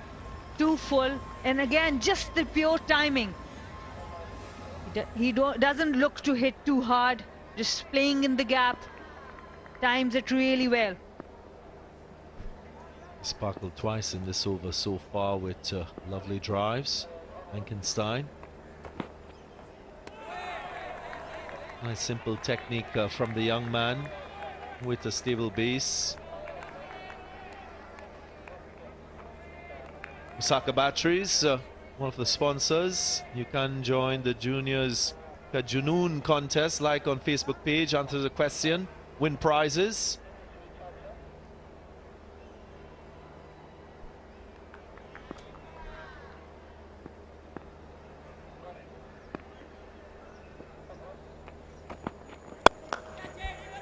Much better length, but this pitch is so good you can hit through the line, as we saw on that occasion. Pressure being placed on Isaiah Thorne. And the open stance for him allows him to play on both sides of the pitch. Little bit shorter in length, he knew exactly where the gap was. Played it to the left of the mid-on fielder. Big over, 12 already of 5.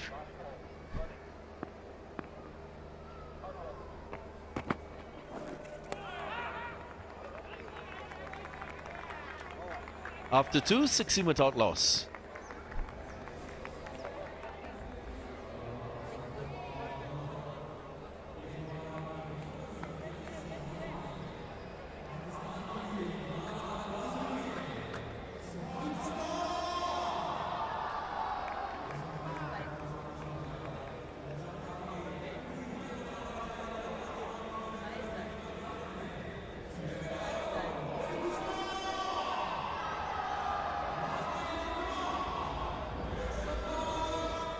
Ibrahim in at number 3. Zulkifil, one of the newcomers in this 11 for the Sharks.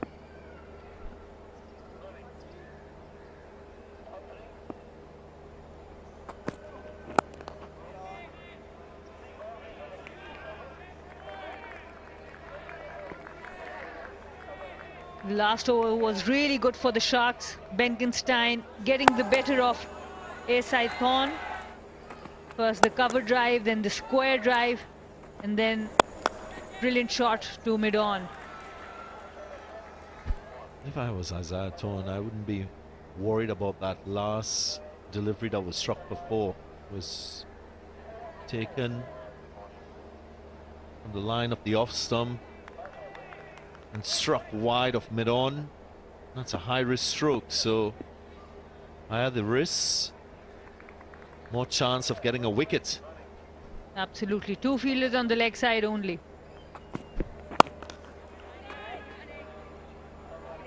For Shamil Hussain, there's a clear plan that they're going to make him play outside the off stump. The first slip has gone to third or a fly kind of a position. Just 2 fielders on the leg side, everyone else on offside. Yeah, it's really good from the captain, Saad Beg, to assess an opposition batter and devise a plan that he thinks will be fruitful for his team.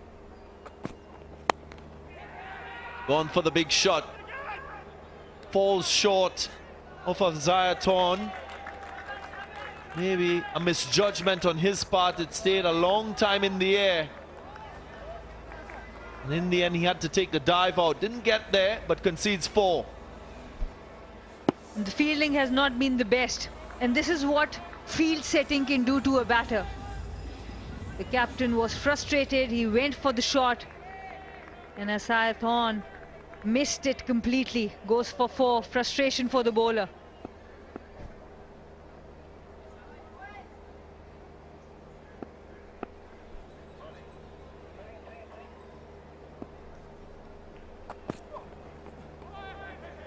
Well, before that last boundary, Shamil had faced 6 consecutive dots, so you know that something was going to give.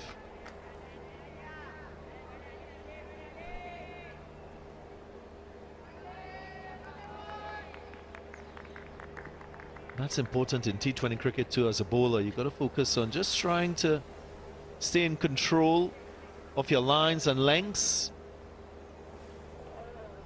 That pressure. It's a big burden on a batter when you can bowl a lot of dots.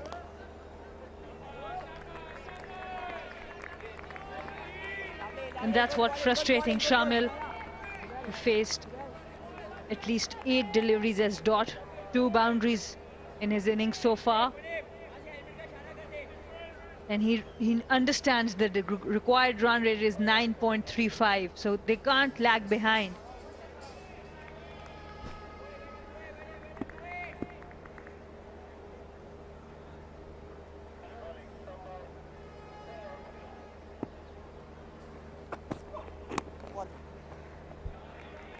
That's good, nice soft hand. Get to the non-strikers and share that responsibility for run scoring with your partner.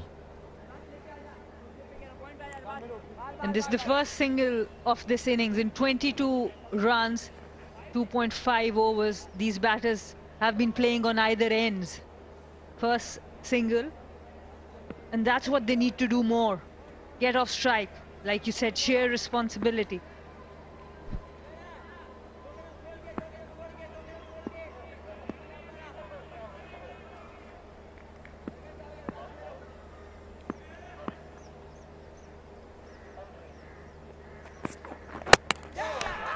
Cleaned him up. Trying to be too innovative and cheeky, Benkenstein. He pays a heavy price for attempting that reverse ramp.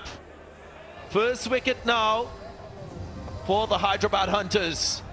Why would you do that? You are 22 of 3 overs. You've been hitting it so well, playing with a straight bat. Very strange shot for me. Benkenstein has to walk back for 12. Gwadar Sharks 22 for 1.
Daniel Ibrahim.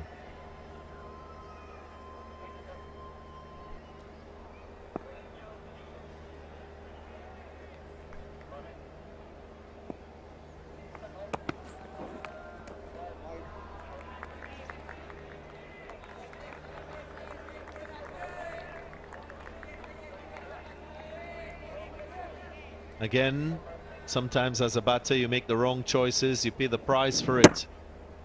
And that was not required at this stage of the innings. Luke Benkenstein will learn from this experience. It's a low percentage shot. Talk about managing risks as a batter at the top of the innings, and when you get to the crease, well, that's not the way to do it. After getting a start and looking so good. Absolutely. If he can see the 3-4s, and after those 3-4s, look at the shot. With the new ball, it's not easy to play. Yes, you can do that with the older ball when the 5 and 3rd are inside the circle. Not needed at all. Yeah, and you can do that when you're needing maybe over 20 runs per over. This is another classy stroke. Jamil just leaning on this one. It was an overpitch delivery. And another lofted shot with a good outcome for the Sharks. Up and over. And he goes really low in his stance. Something fuller, it's easier to connect. Plays it over covers. This will give him a lot of confidence. The last 2 boundaries, edges to 3rd. This will give him confidence.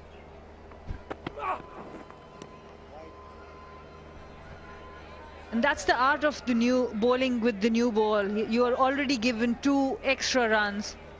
3 wides in this over and 1 4. Last ball of the previous over was a wicket. As a new ball bowler, you need to put pressure on the opposition. Yeah, and understand what's happening from the other end with your bowling partner.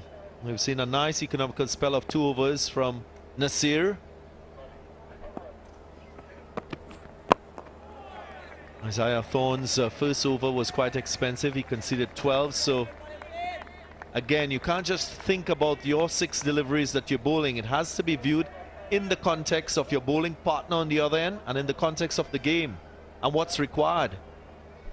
Absolutely. Bowling in partnerships. You don't have to do anything extra. Just try to see what the other bowler is doing, how he's being successful, and bowl dot balls to complement.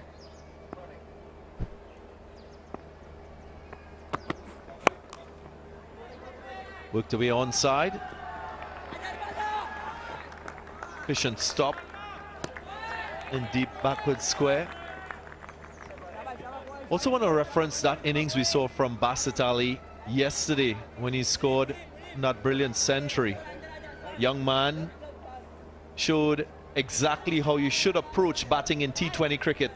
Hallmark of that innings was the way he went about starting his innings. He was watchful, he managed risks, and he didn't suck up a lot of dot deliveries. First 100 in Pakistan Junior League going to the young man. Was quite prolific, a half century in the first game, then an unbeaten century to see his side home. Something similar will be required from Gwadar Sharks here. They are chasing a steep target, 183. On target for now. Yeah, just saying with Basit Ali, he played conventional cricket strokes. When he wanted to find the gaps through the onside, what he did was change his guard a bit, moved closer to offside, just to try and get closer to the ball, hit leg side, backed his paw to hit down the ground. And he was really good on the back foot as well against the spinners, the fast bowlers. Used that cut and pulled really well. And even down the ground, he was able to get 6s, the maximums of the back foot. My memory serves me well, he only Sucked up 11 or 12 dot deliveries. That's 4. Again, length, down the leg side. Help yourself if you like.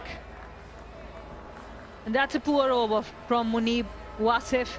With the context of the game, you have had the opposition down. Just look at that shot of the length. He has got 2 fielders on the leg side, but it was not a well-directed shot delivery. Shamil Hussain connecting and piercing the gap between deep square and deep fine.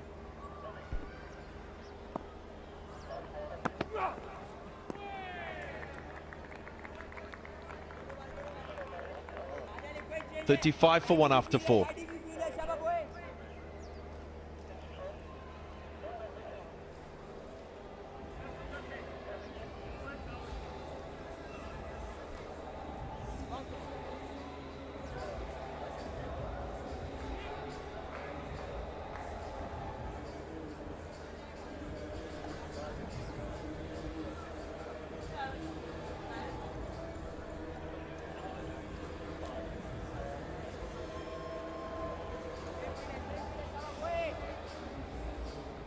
Views of Lahore, capital city for the province of Punjab.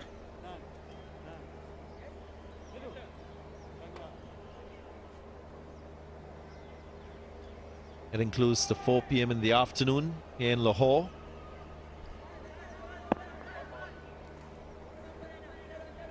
Beautiful city, the weather getting better and better as the day progresses.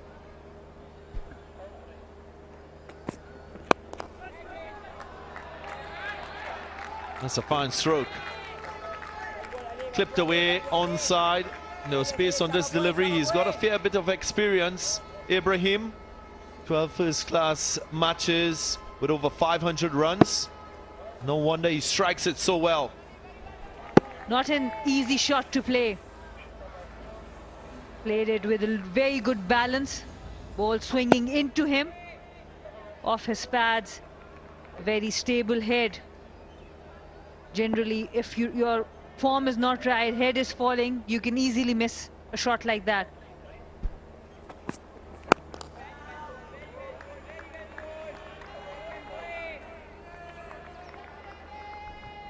Ali Nasir into his 3rd over. You don't see very often in a power play a bowler bowling all 3 overs. But because he's got a wicket, the captain is backing him.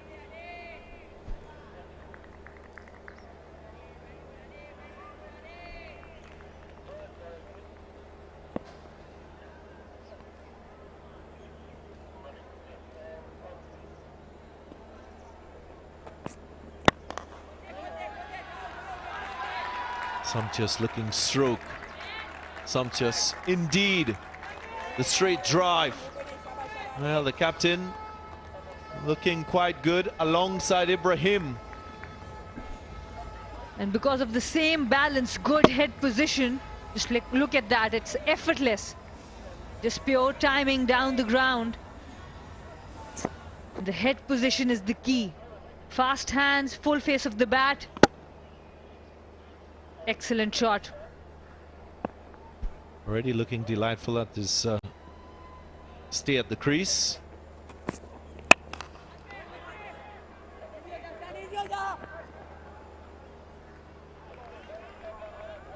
They've notched up 9 fours so far.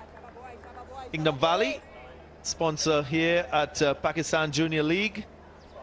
Go to @Kingdom Valley PVT Limited and win prizes. So many prizes to win. So many sponsors giving away so many prizes for all of you watching cricket.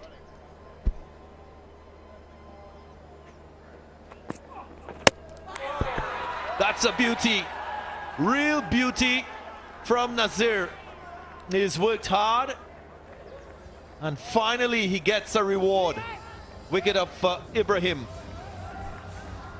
And the confidence in Ali Nasir pays off. The captain has given him the 3rd over in the power play. Rolls his finger. A little change of pace there. Totally deceived Daniel Ibrahim, who was looking really good. Just look at that cutter. Takes the off stump. Brilliant bowling in the power play with the new ball. Good sign for Hyderabad Hunters. Quick wickets. Daniel Ibrahim, who was looking quite good, goes for 9. Gwadar Sharks 43 for 2.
Saad Masood with 3 wickets in the first innings, now with the bat.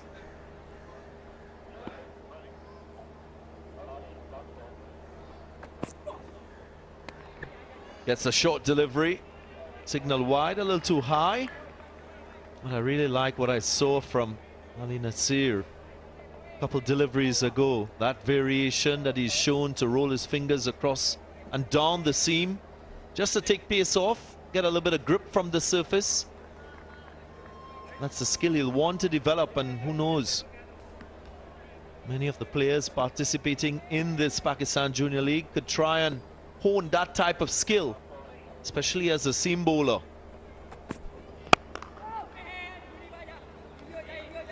Successful over coming to an end, a wicket and 9 runs, 5 overs gone, 44 for 2.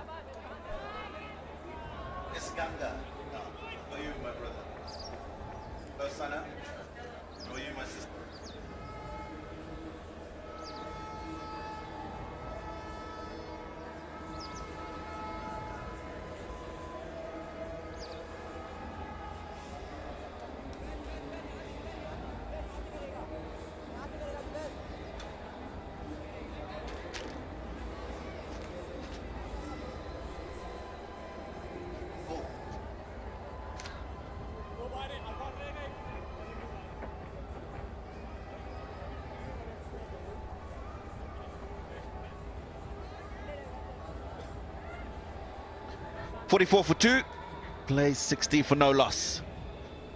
Hyderabad, of course, ended up 182, highest total so far, batting first. 9.27 is the required rate. 8.8 the going rate, 139 still needed and 90 balls.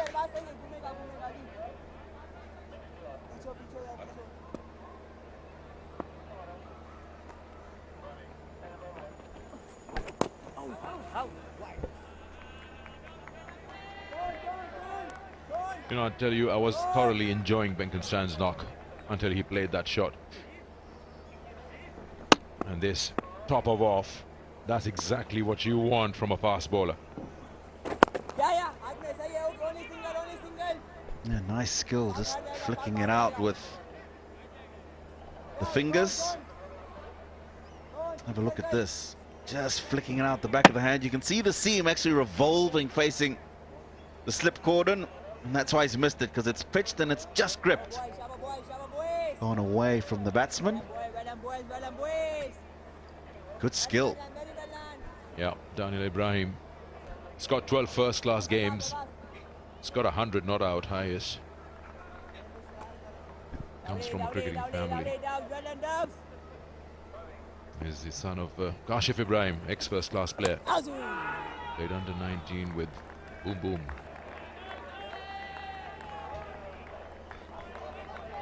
Just concerned about a couple of the strokes you've seen these guys play. You were talking about Benkenstein just now. Look at that stroke as well. That's a boundary. That's more convincing. Yeah, this is a good shot. It's calculated. He's got his pad outside the line of the off stump, so if he misses it, he's not out. Plays the sweep fine. and gets a boundary behind square. It's better, that's calculated. You can see that he's thinking about the strokes that he wants to play.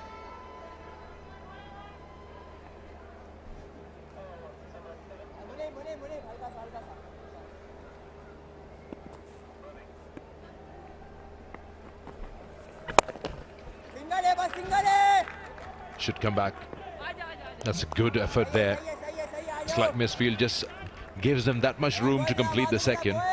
Earlier they had decided not to go for that. It's only that misfield that got them that courage.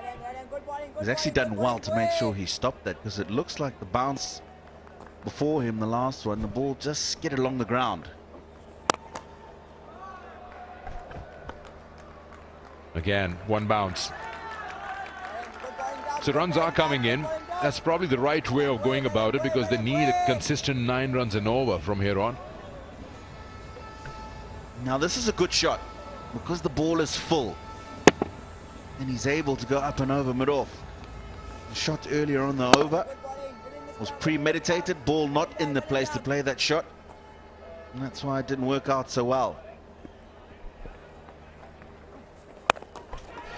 Catch it is the call. It's high in the air. That will take some catching. 2 coming under it. That's a good effort. I give you 10 out of 10 for the effort. It was a lot of ground to be covered by long on. Power play done. 57 for 2.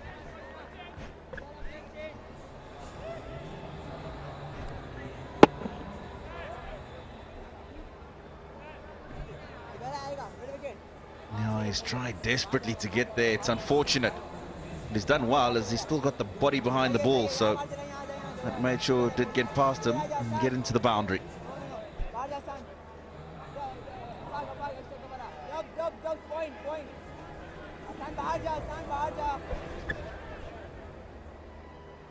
That's the end of the power play here. You're talking about the shots that were attempted by the Sharks and what we've seen how Bergenstein got out, and then just a while ago Masood. It's just also the 183 to win this match playing on their mind, and we don't really know the capability, who is a power hitter and who's playing out of his comfort zone. But you're right about that. Just don't throw your wicket away, because we've seen that this square has got a lot of runs in it. 179 was chased last night. Today 183 odd. Just scored with some good batting. You'll get your opportunities, and you've got a good start, because you are actually at 9.5 runs and over, and your required is 9. Yes, I know that it's difficult to maintain that, but you'll get those big overs somewhere in between, a couple of them, and it's always good. When you talk about your run rate showing 10 runs and over, you just keep taking the game deep, and if you need 15 of the last, you can take it. You fancy your chances. Decode, another opportunity to win prizes. The official smartphone partner for PJL 2022. And you can visit their media pages and get prizes, fabulous prizes.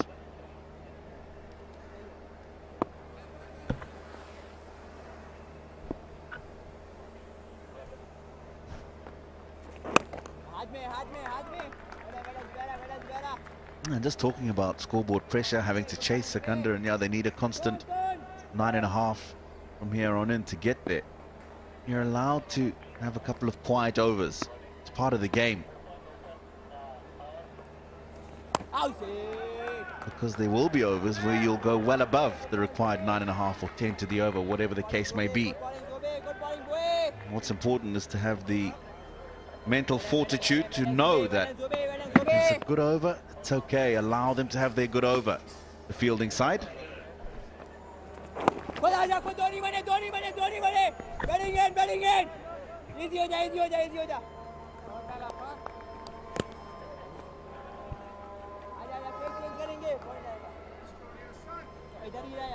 Like to see this game go deep, because Sharks have shown that they've got that in them in the first game, how they played and how they approached the match.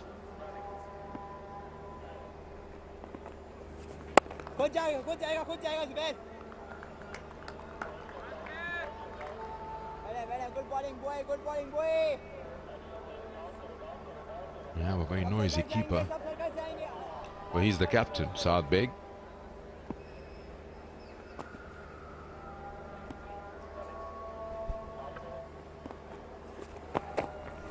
More runs here. Straight down the leg side, you'll pay the price. Lot of ground to be covered by square leg, done well. What's surprising is they've just taken 2. End of the over. 61 for 2.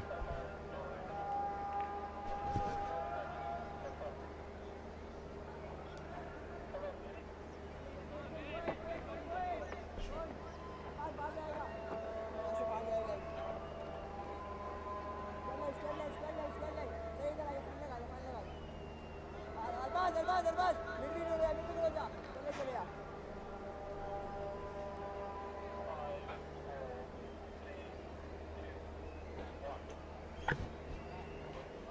61 for 2.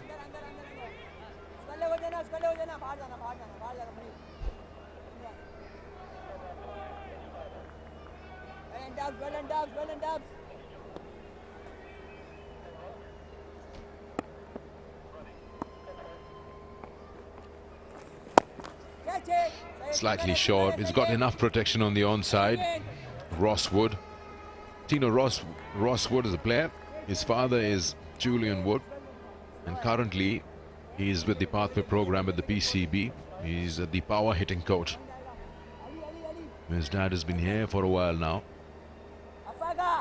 His son gets an opportunity today to play for his side.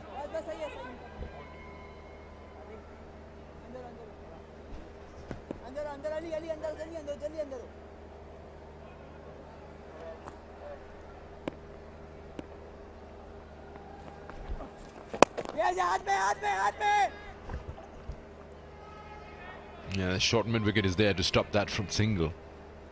He's just hit it a little too straight.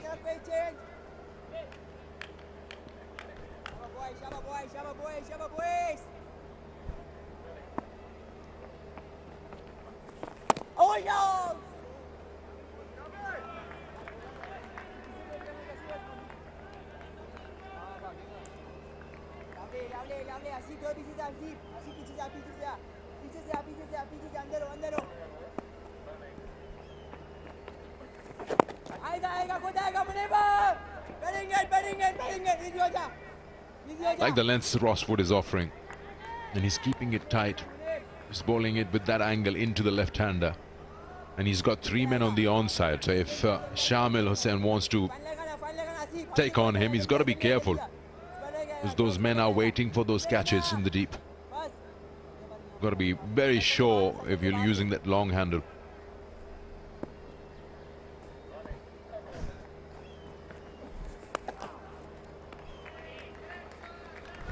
Nicely played once again. Now that man who's at backward square, I think, just needs to move a little bit finer, because it's twice in the last couple of overs that he's got that ball fine. Making sure he gets right outside the off stump so he's got the angles to work with. Nicely played.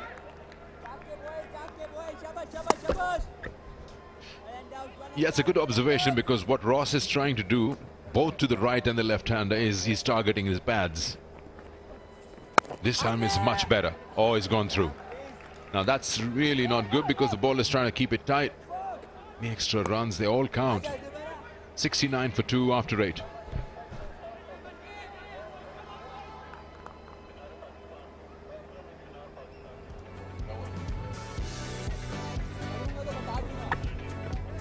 Minar-e-Pakistan. The Pakistan resolution was signed here in 1940. It's in the heart of Lahore.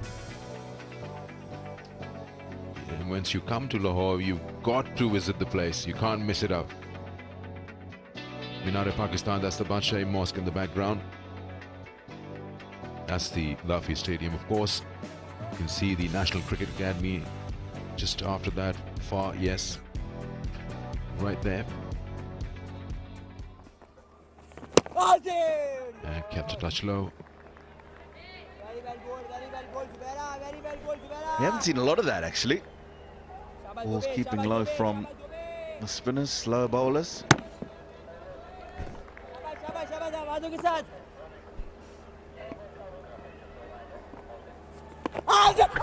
That shout is good. He's given him. Too close to the stump, and he just missed out on that turn. The wicket that they wanted a breakthrough here, and they finally got it. Masood, the batsman in question, now are they going to refer that? Are we going upstairs? Yes, we're going upstairs. Wants to have a second look. He's got the right to do that, but he's been given out by the on-field umpire, so the ball has to completely miss the stumps in order for him to be safe. Well behind the line. Zubair Jr. once again, as we've seen throughout with the spin bowlers, ball just sliding on. Batters not presenting the full face, just going slightly across the line of the ball. You can see there gap between bat and pad. The ball's going across from right to left as opposed to straight down the line to meet the ball with the full face. That struck him pretty much adjacent to middle stump.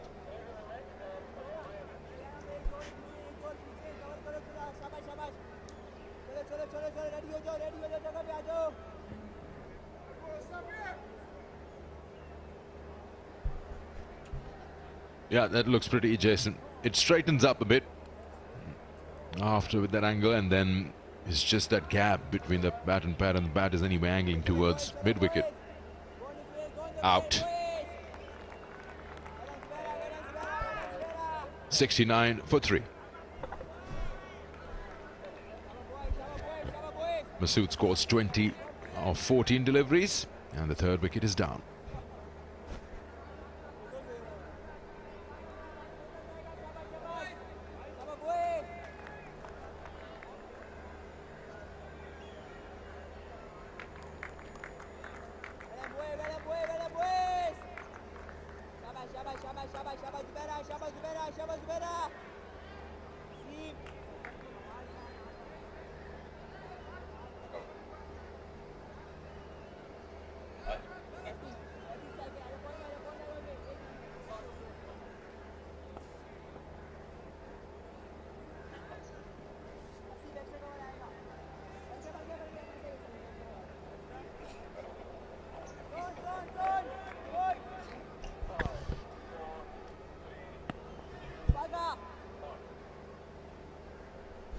Arafat Minhas, the star from the first game that the Sharks played, was the all-rounder and the player of the match. Scored a 40 not out, helped the side to get to a good score, and then later on took 2 wickets for 30 runs in his 4 overs. An all-round performance from Arafat Minhas. More is needed from him in this game.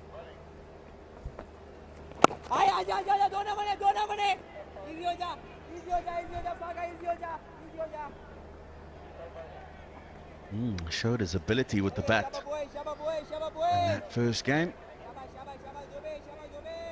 He's here because of this. Just going across the line of the ball. Masood. Captain comes down and he's had enough. He hits that maximum, very straight, very safe, and it's a good connection. One way to play the spinners, come down the wicket. He's a tall man, so he's got a good reach. Such a good shot.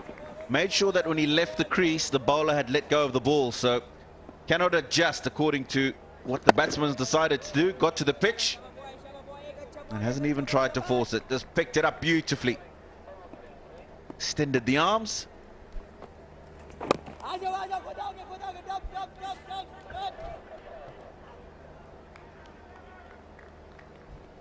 It happens when you are looking to get some big overs somewhere. You want to upset the bowlers, force a few changes in the field. You've got to take those calculated risks. It's a bit hazy today, Tino. But sun just coming out from behind the clouds. Setting time. Winters are coming in, but very slowly. Still pretty warm in the afternoons. 9 overs bowled. 78 for 3.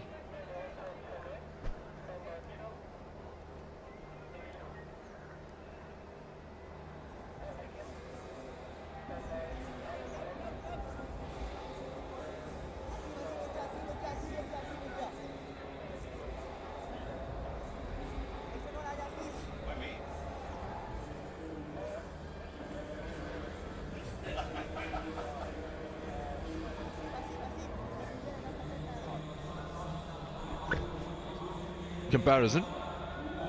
Well, rather, actually, the real situation, not the comparison. 105 is what they need now of the remaining overs, which is 11 of them.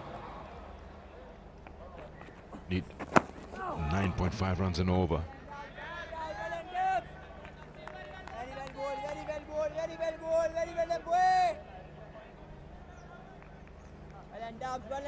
Hunters have done well, Tino, from what we saw of them in the first game. I think Darren Sammy has had a word with them, also their coach.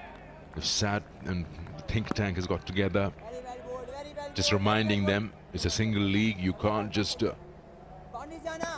not give a fight. And today they come out as a different team as altogether. Now, I think if I can be ultra critical, I'd probably be disappointed that they only ended up with 182 on the board. 12 overs gone, they had 121 runs on the board. Both men still in the openers at that stage, and they would have wanted to get probably closer to 200. However, having been asked to bat first, getting the highest score in the competition so far, they would have been happy. I think had they been asked before the game, that they would have got 182 on the board. That match still going on. A lot of work still to go on. Opposition 2 balls away from the halfway stage, 80 for 3. Under 10s required from here.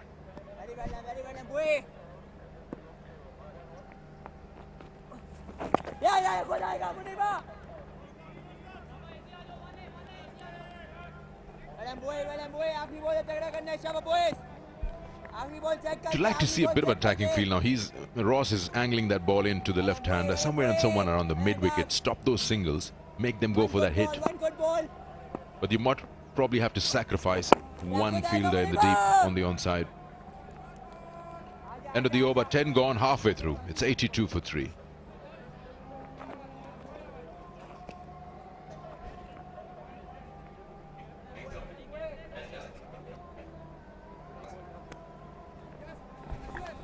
This is what's happened in the games, 4 of them that have been played. And Gujranwala needs to do something because they've lost 2 out of 2. A lot of games to be played from here on in the Pakistan Junior League.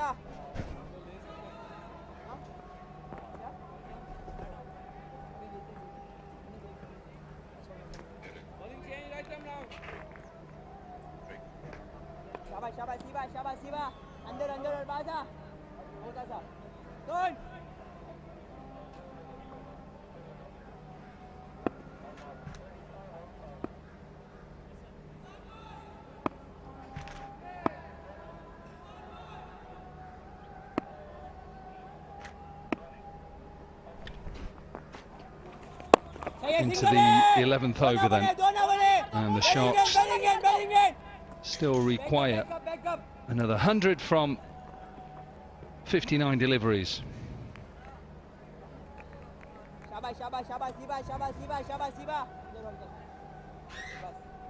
Shamil Hussain, who is 32 from 28.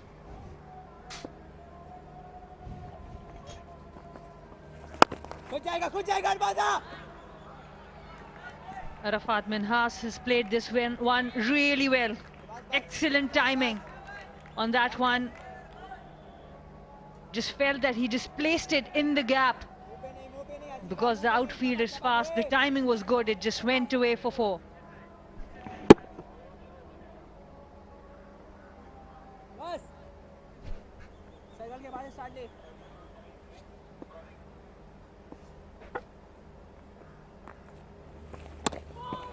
Oh, so close.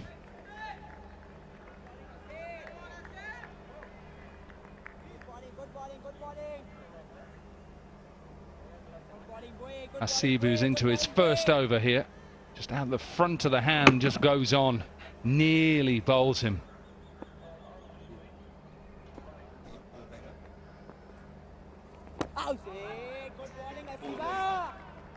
He's more like a mystery spinner, using his fingers for all those variations, more like a carom ball sometimes.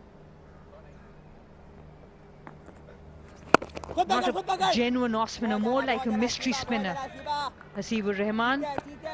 That's exactly what Hyderabad Hunters would want. 1 wicket here. Starting to come on. Remember, this is the first of 2 games today. Super Sunday. Slapped away on the offside, and it'll be another boundary. So the end of the over, 9 runs from it. It's 11 overs gone, 91 for 3. A lot of width provided by the spinner to Arafat Minhas. And he's got a very good reach against the spinners. Played it in the gap beautifully.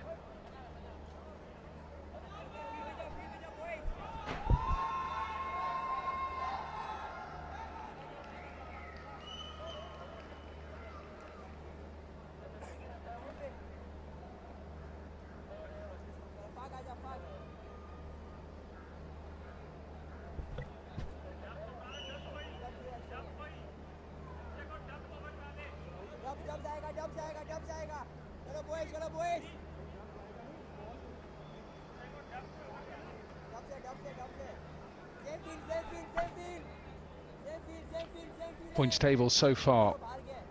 The Sharks, who are in trouble, 92 from 54 to go 2 from 2. And the Hunters are looking for their first win. 2 wins for the Royals sees them top. And this afternoon's game, or this evening's game, the Raiders, they take on the Warriors.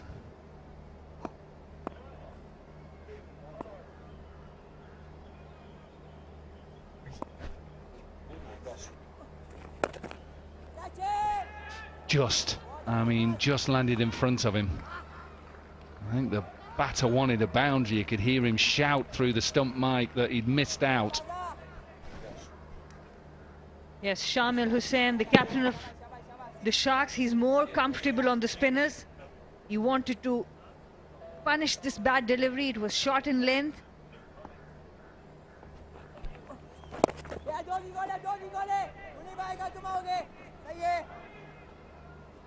Yeah, it's good. I like that from the fielder as well.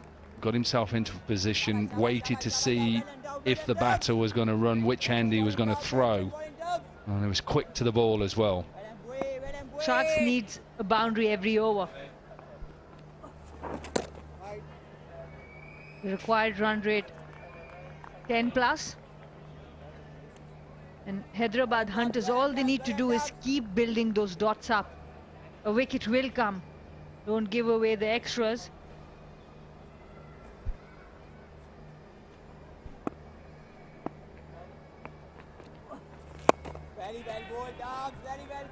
Yeah, you feel something is building here. And when I say that, I think they're looking for a boundary here. We've halfway through this over. He's rolling around the wicket, just taking pace off. And you just fancy that Shamil Hussain is going to look for a boundary. Maybe go straight. He's hoping he drags one down. And then he can either cut it away or hit him over leg side. 2 fielders, 3 fielders are set back on the leg side. That's what he's looking for. So he can pick it up and hit it out the park for a 6. And he has been looking for this shot on the previous ball as well. He was not able to do that. This time shot again on the leg side. Shamil Hussain doing the rest. That swivel and good timing for maximum. Brings up the 100 of Gwadar Sharks.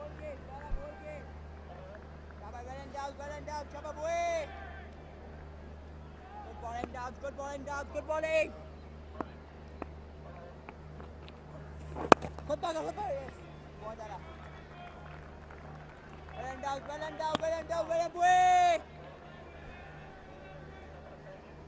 With every dot, with every boundary, it keeps changing. Interesting phase of the game.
$101 for 3 then off 12 overs.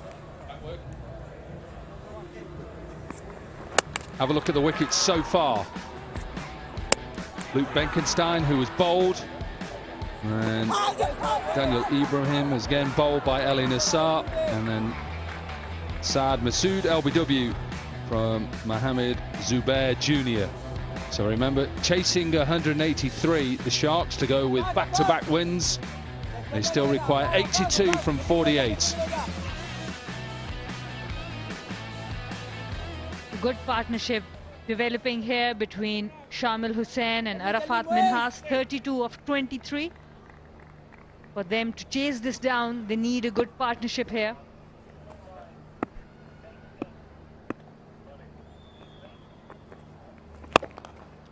Good looking shot down the ground. Hasib ur Rehman into his second over, 9 off his first over. And they'd still require 81 from 47. It's quite comfortable at the moment as long as they don't lose any wickets. Think about where they need to be in the last 5 overs, 50 or 60 maybe. And that's a bad delivery. Low full toss. Two fielders on deep mid-wicket and long on. They are too further apart. It was easy for the batter to pierce that gap. Arafat Minhas this time with the boundary.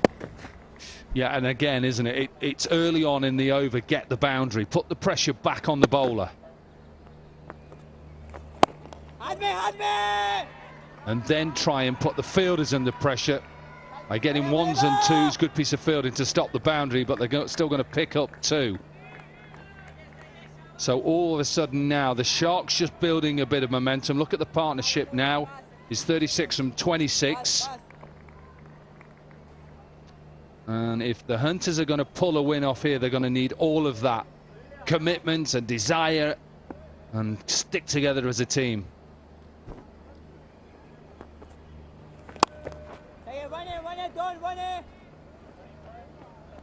And Hasib ur Rehman, he looks like a good bowler. He's got some variations, but the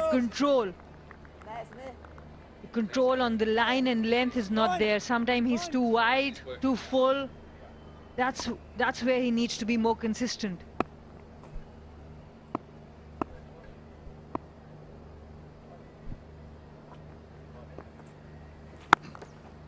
Full toss again. And he gets away with this. Misfield.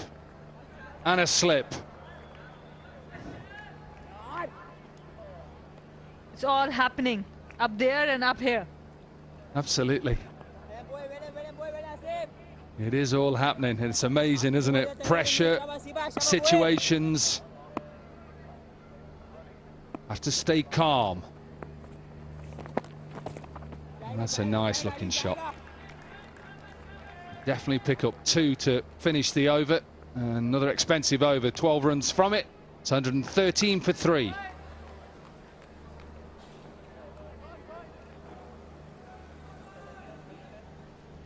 Go back to this mic. I'm blazing now, everybody can hear me, yeah?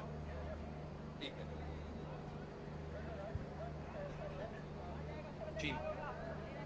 G.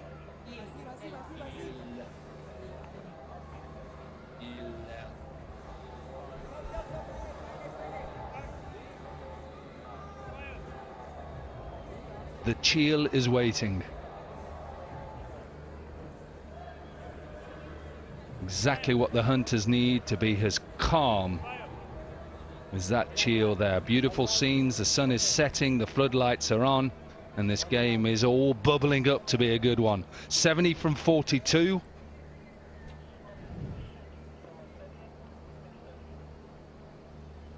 Floating. Isaiah Torn with his second over, just making sure he's got the right run up round the wicket to Arafat Minas. Remembering that loss in the first game.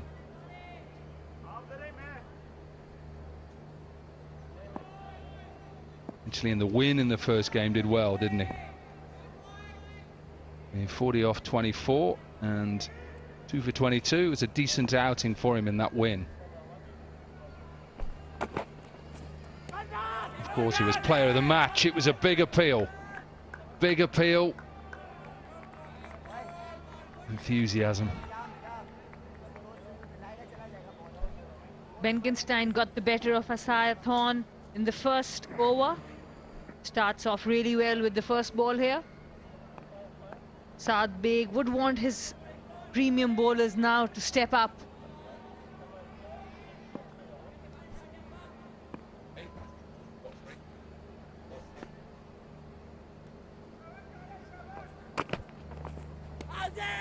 Again, a dot delivery. That is really important for the hunters now. Think about what Abdul Razak or the mentor Darren Sammy would be saying to Isaiah Torn now is, okay, 2 balls done, job done. What are you going to do third ball? You can see what he's trying to do. He's trying to cut you away. Set your field. I'm sure that's what they're talking about. Have they got the fields right? They'll be taking notes. Look at Darren Sammy with a little notebook.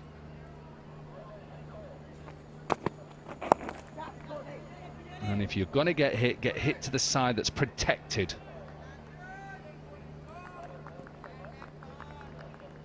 Zik Motor Oil, unveil the real, peel the label to win via lucky draws every week. Prizes worth millions. Most of the boundaries that have come are from the wide deliveries. Whenever the bowler has bowled within the stumps, it has been difficult for the batters to get a boundary. Misfield and a single off the misfield. Yeah, and Midoff had done everything right there because he'd attacked the ball, and he's got to just look if the batter is running. If he's not running, then just take your time. You need to be calm there, stay low, first grab the ball, then throw. Oh, it's a good take in the end. Now, does this pitch on the actual wicket? It will be a wide. Yeah, it's given a wide. Remember, if it doesn't pitch on, it's a no ball.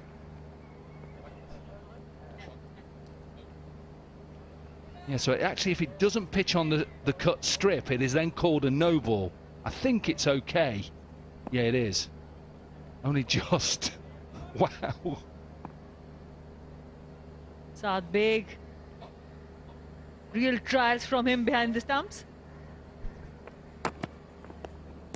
Wide again. See what he's trying to do. He's trying to hit that line, that wide line. I know there's Premier League football on a little bit later on today. That keeping was just like a Premier League goalkeeper. And as I thought, he was so good with the first two deliveries. The couple of deliveries, he was closer to the stumps. Not sure why he's going wider. Yeah, just got to hold his nerve. Yeah, that's okay. The moment that length is working, the worry about that is if with mid-wicket up, an extra cover and mid-off up, that length, if he gets in a better position, can go.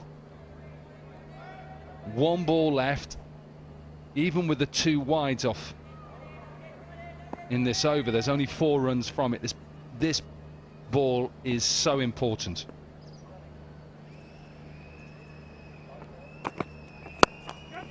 Exactly what I'm talking about with mid-off up, and that length, it's going to run away for a 4. That boundary has just helped them get to that 8 runs from the over. 121 for 3.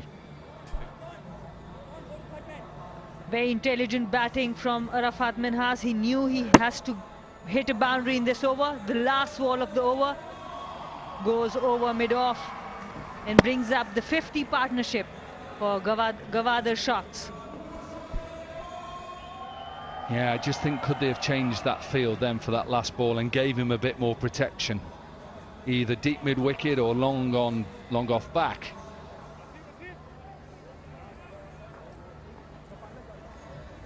The half-century partnership in this competition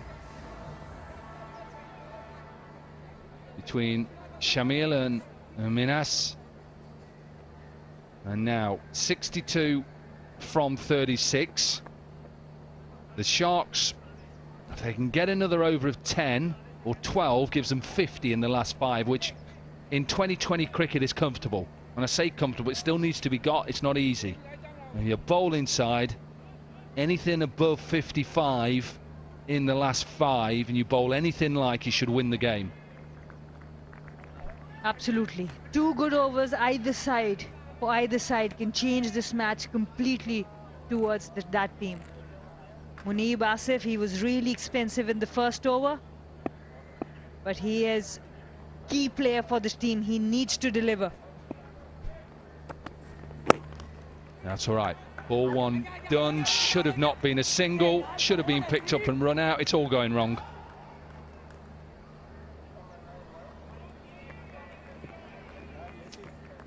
Inverex Solar Energy. Visit Inverex Solar Energy social media pages and get a chance to win exciting prizes.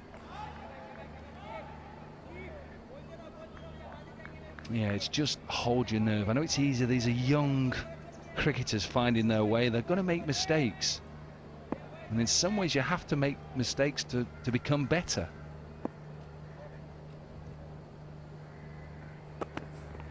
Bowled.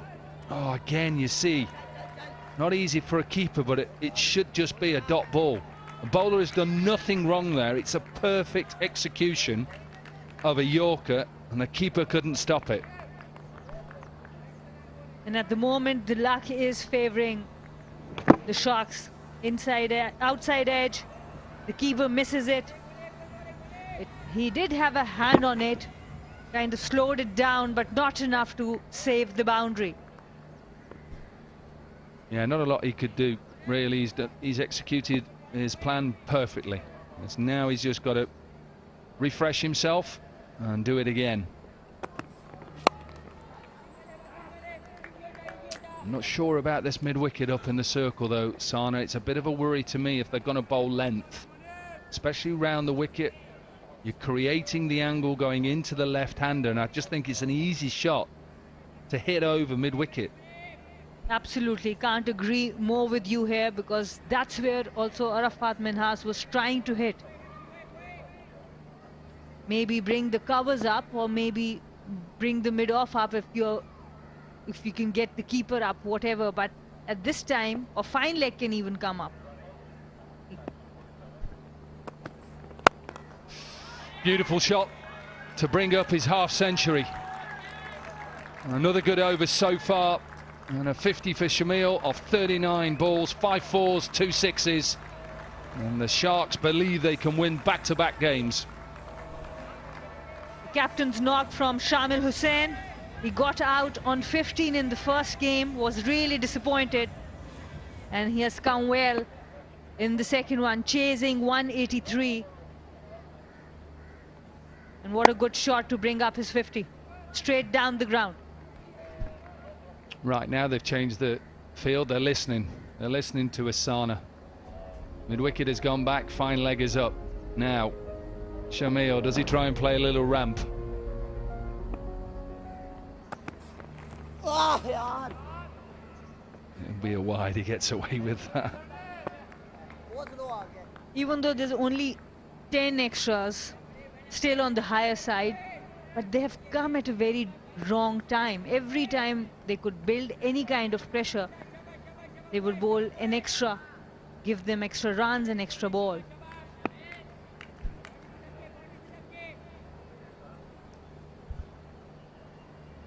Eleven runs from the overs so far, 2 balls left. Chipped. I think it will just be 1.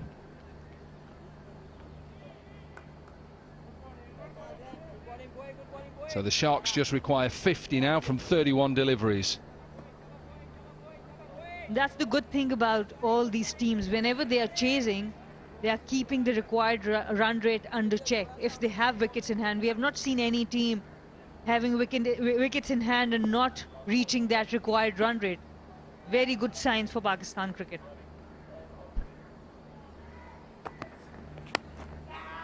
Slower ball. This is going to run away. What an over this is for the Sharks. 16 from it. 137 for 3. They require 46 from the last 5 overs.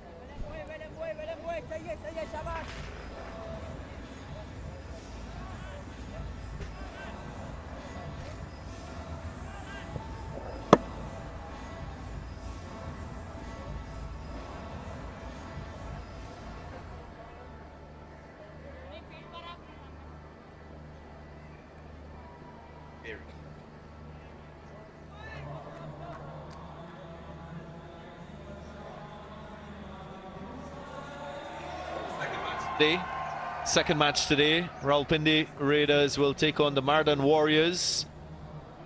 That game slated to start at 6 p.m. local time. Of course, we'll be on air 15 minutes before.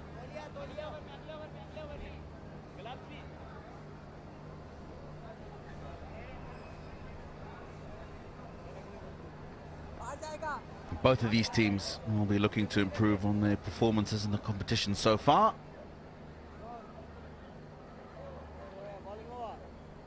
17:45 local time will be on air. And as for this one, the first one of today, it is hotting up.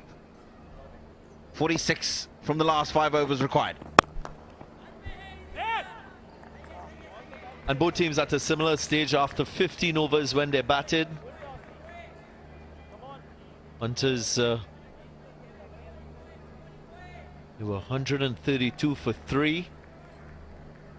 The Sharks, 137 for 3.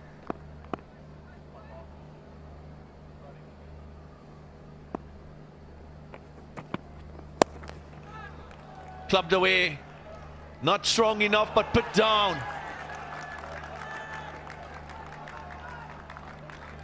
An easy chance goes a-begging.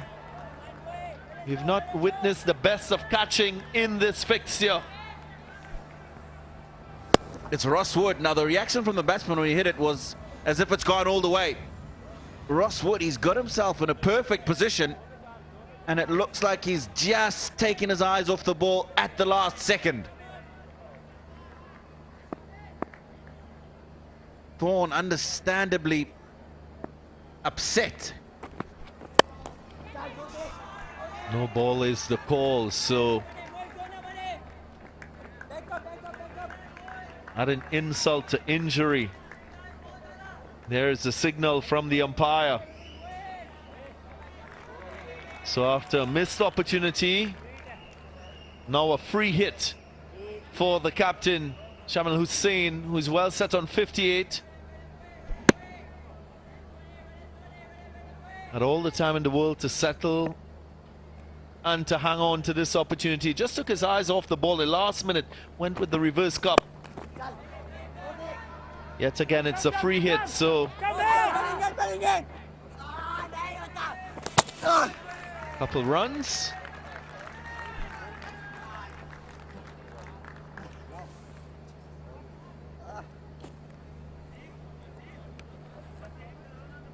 Had to take the dive out. Captain Shamil Hussain. Got it out at the right time. That bat just sliding in before the bails are dislodged. It's really good running. Lovely to see the dive. Look at that. Making sure he does whatever he needs to get into the crease. Darren Ganga.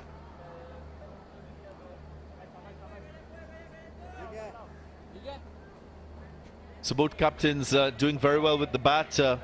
Shamil Hussain, opposite number. Saad Beg scored 64 from 45. That has inspired him to stand tall in this run chase. Can he go all the way? 37 from 27 required now. Hunters not helping themselves with the efforts in the field.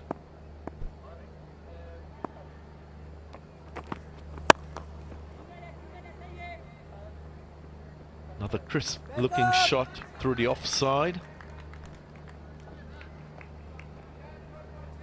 And the required rate just 8.3. These two must be thinking, get a boundary early in the over, then turn the strike over. No need to panic. No crisis at the moment for the batting side.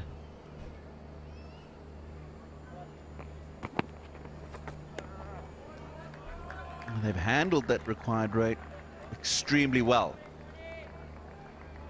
My stint 10 overs ago was discussing the required run rate with Sikandar Bakht, and at that time it was just hovering around the 10 plus mark, and this partnership 78 and 50 balls has kept that at a very manageable rate. Now it's just coming down towards the end, 8.64.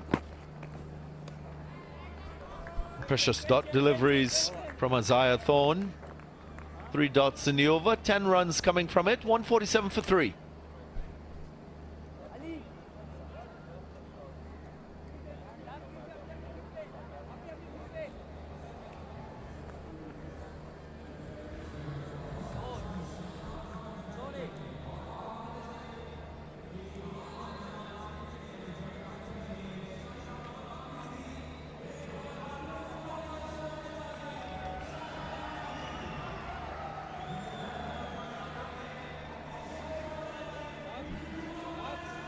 So Wood has completed his complement of 4. Quite a few options, 5 options available to Captain Saad Beg. Has to make the right calls as we approach the final 4 overs of the innings. Captains are reluctant to bowl their spinners at this stage of the innings. Of the best spinners in the world, they do bowl in this, the death overs. Primarily wrist spinners. You think of Adam Zampa, Shadab Khan, Adil Rashid. Players who bowl this phase of the innings and are quite successful.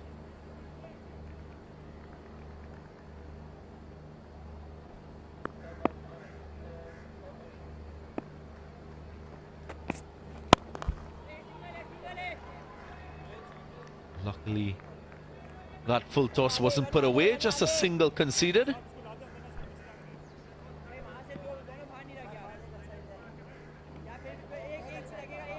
Captain Beg going for his strike bowler in that of Nasir. Picked up 2 wickets earlier. You'll expect an economical over and maybe a wicket. Break this partnership. A very significant one so far, 79 from 52. 3 partnerships previous to this in the 20s, so You want to have a fresh batter in there. That is what Hyderabad Hunters will be thinking. Get a wicket, bowl to the new batter. Send that required rate higher.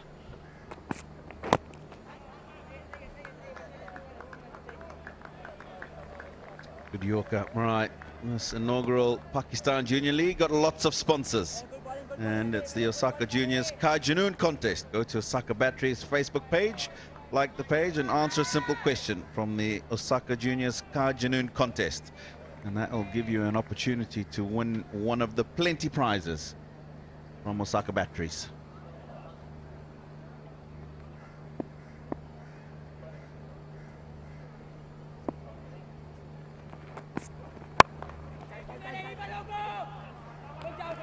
Good dive.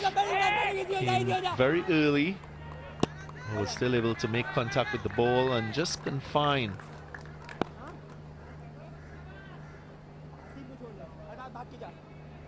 Shamil to a single. It's been a good start to this 17th over. That's a great bit of fielding. Saved a single there. Just been 1, 1 and 1. He's been trying to get those Yorkers in. He's missed them slightly, but he's got low full tosses, which has not allowed the batsman to get under the ball.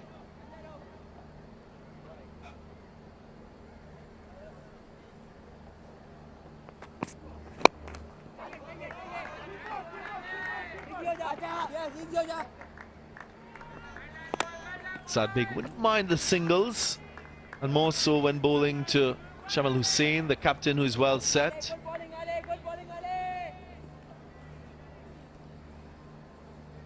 Two deliveries remaining. Nasser has to try and close the over out without conceding a boundary. That's his primary objective.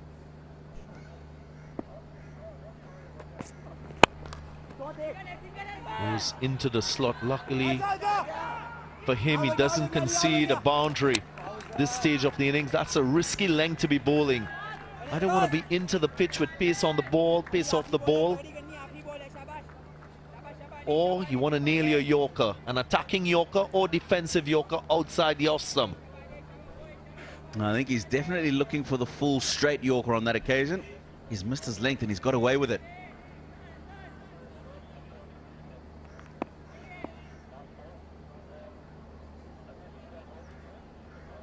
Crucial, this ball. He's got to finish off well. Clipped away and will beat that fielder deep backward square to his left. Little too straight the line. But you can understand that the margin for error is quite slim because a short third and backward square into that 30-yard circle.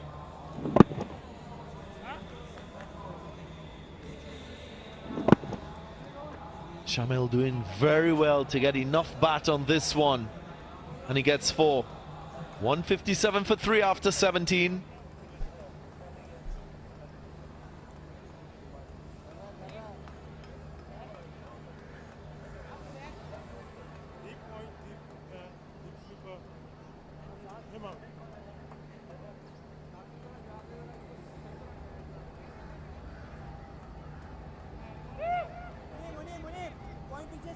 .88 the partnership.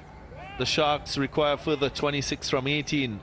I'm surprised that Saad Beg hasn't gone with his mystery bowler for just one over. Maybe hold him in that 17th over. Has to take a gamble to get a wicket. Right, Zek Motor Oil, unveil the reel, peel the label, and give yourself an opportunity to win via the lucky draw. Every week, millions of prizes to be won. That's Zek Motor Oil.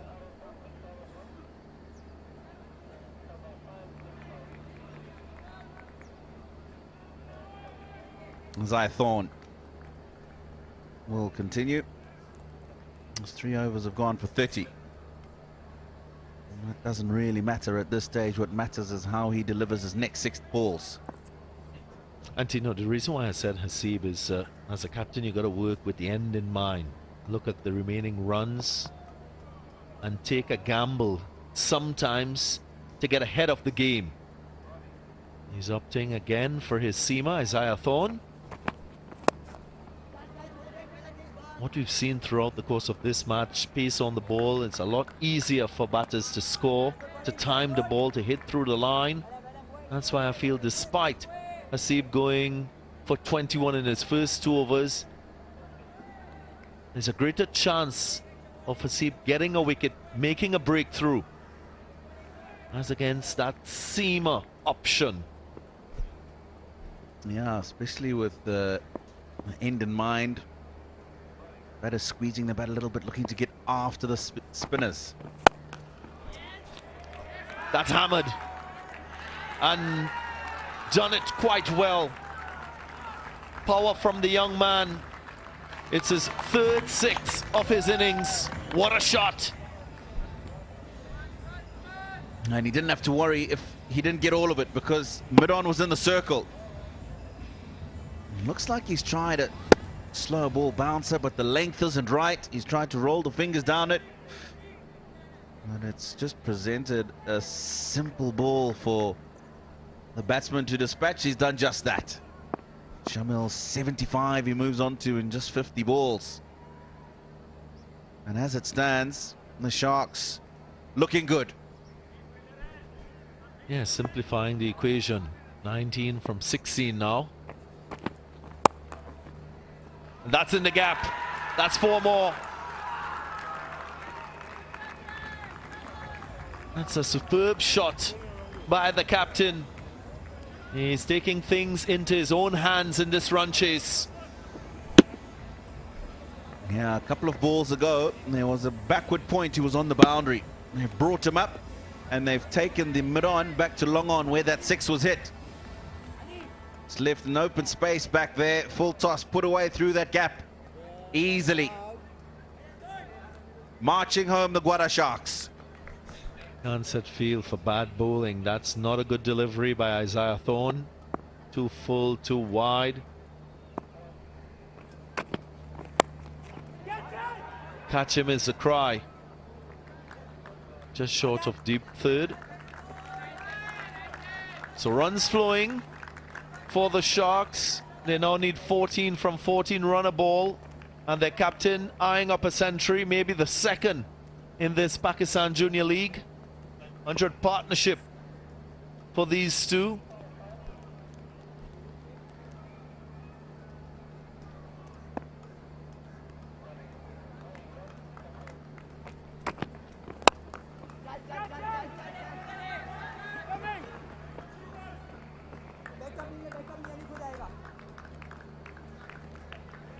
"13 runs already from the over." Yeah, it's not the over that you need in the 18th, especially with just 10 needed in the over. Zik Motor Oil, unveil the real, peel the label, and give yourself an opportunity to win weekly prizes worth millions. So an opportunity for all of you viewers at home. Get yourself some Zik Motor Oil, get an opportunity to win some prizes. Change an angle from round the wicket, and just a single conceded. Isaiah Thorne, quite expensive, finishing his complement of 4 overs. 4 overs, none for 44. End of the 18th, 171 for 3.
the sun's going down here in Lahore, and how beautiful is that?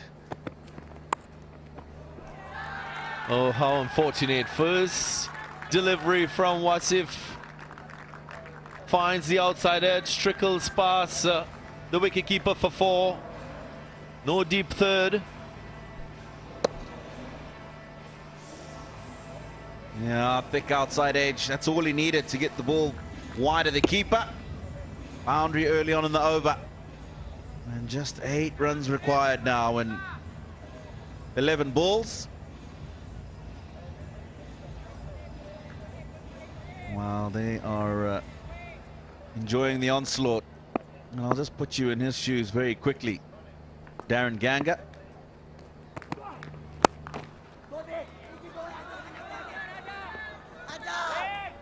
120 after 12 overs on the board, no wickets down, and then only managing to get to 182. Surely he's got to be thinking those extra few runs that we could have got for ourselves would have given us a better opportunity. Looking at the score now, just 7 required from 10.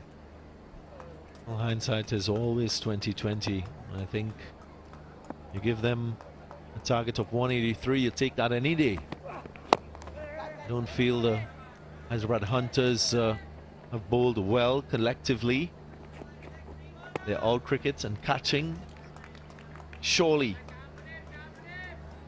we've let them down on this occasion.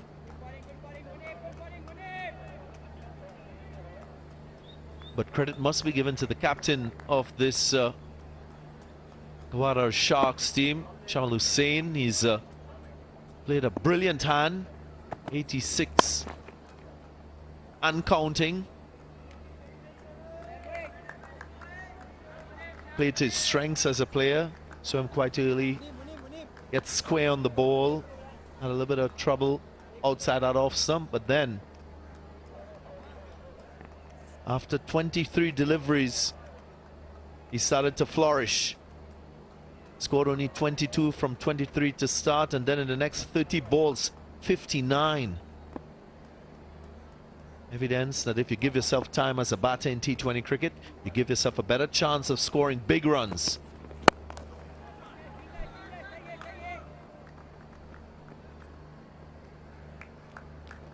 Yeah, 110. That partnership, second partnership in the competition, and that's why those two men are looking rather relaxed in the dugout. Halfway stage, needing 183. Probably would have just been thinking, are we going to be able to do that? And I think Mushtaq just gesturing that it's because of him that they're batting so well. That should go all the way. Nope. Into the hands of the fielder. Maybe celebrating too early. He will be disappointed because he's done the hard yards. Captain Shamil Hussain falling 13 short of what would have been a super 100 and 4 short of a victory for his side.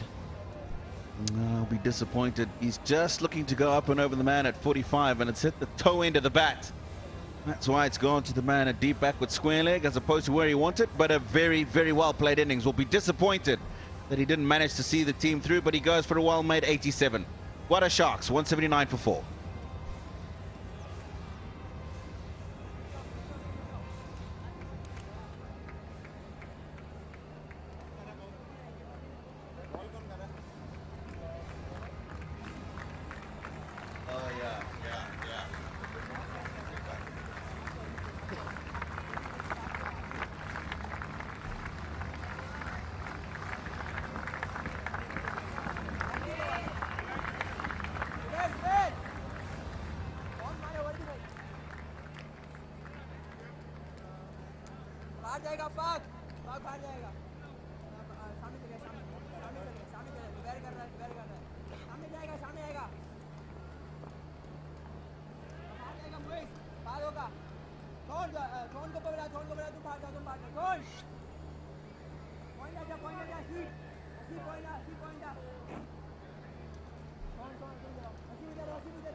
Right, 4 from 6 required. Last over of this match, number 5.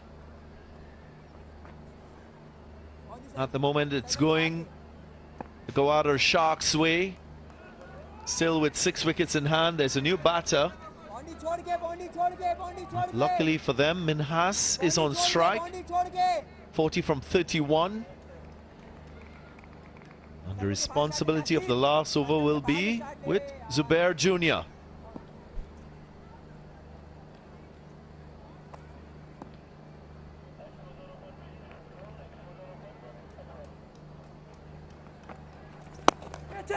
On the track, catch it is the cry, and the catch is taken. So, is there a twist in the tail? First delivery producing a wicket, and a little more pressure on the Sharks now.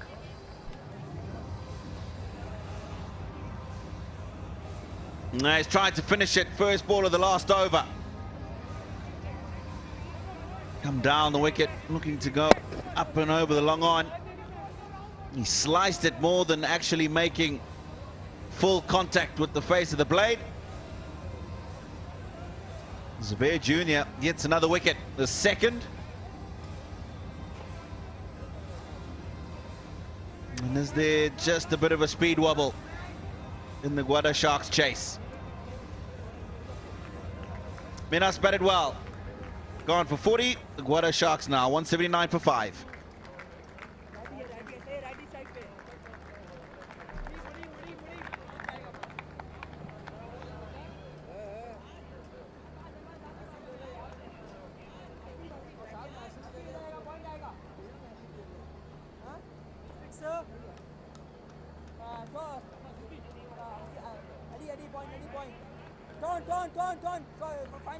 Fine leg.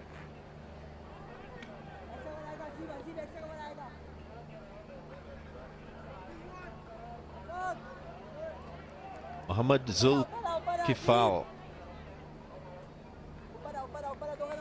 brought into the side, one of the 2 changes. Pressure cooker situation. 4 from 5 required. 5 deliveries left.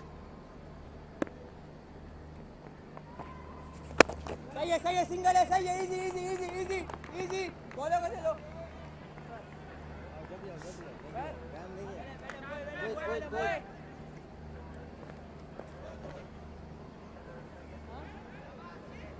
That's the last man to go. He was looking to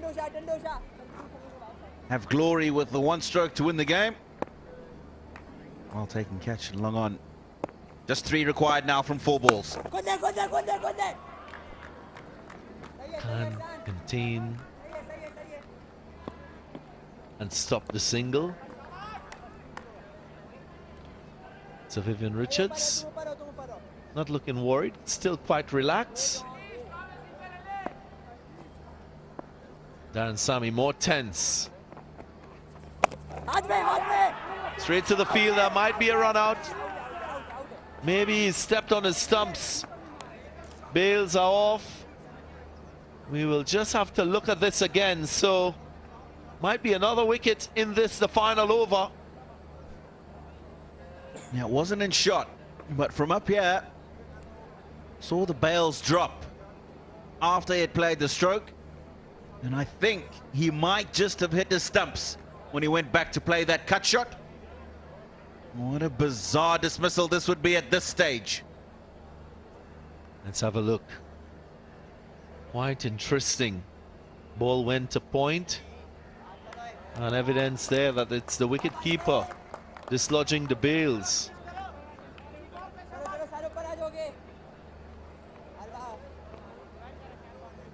Not uncommon.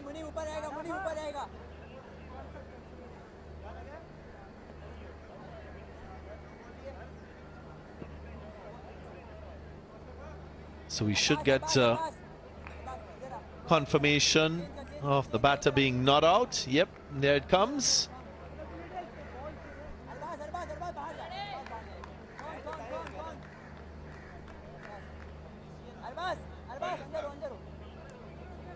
So the equation, 1 run required from 2 deliveries.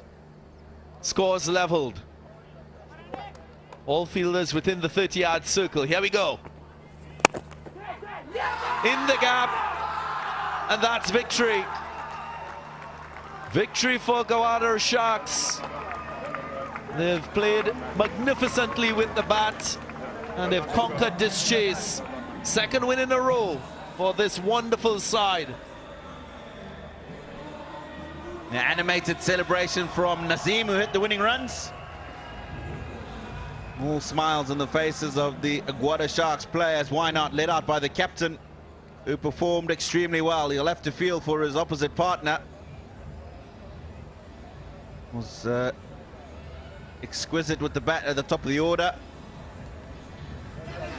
Highest total of the competition in the first innings, 182.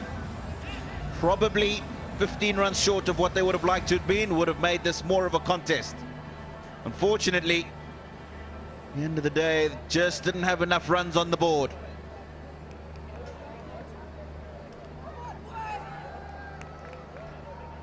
Smiles on the faces of the Sharks. It was in the slot, played the right stroke, gave it everything, and the celebration came out. So Vivian Richards, another reason for him to celebrate, and second time in a row.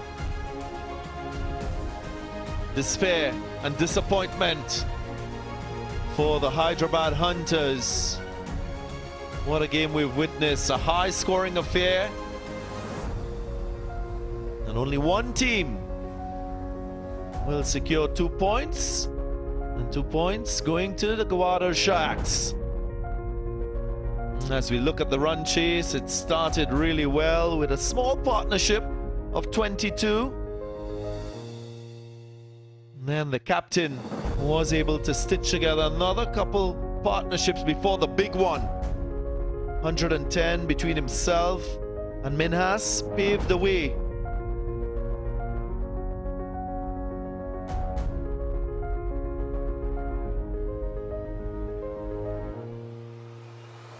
Right, bowlers took a little bit of stick. A couple of wickets for Nasir at the top of the innings. 2 for Zubair Jr. One towards the end where he was just keeping the Hunters alive. But it was too little too late. And they go down the Hyderabad Hunters by 5 wickets. So summary of this match number 5 after the Hunters set the highest score in the tournament so far, 182 on the back of half centuries from Saad and Arbaz. It was the Sharks led by their captain Shamil Hussain, his 87, paving the way for a win by 5 wickets. We're going to take a short break, and when we come back, we'll give you the post-match presentation.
We've witnessed a mature run chase by the Gwadar Sharks team.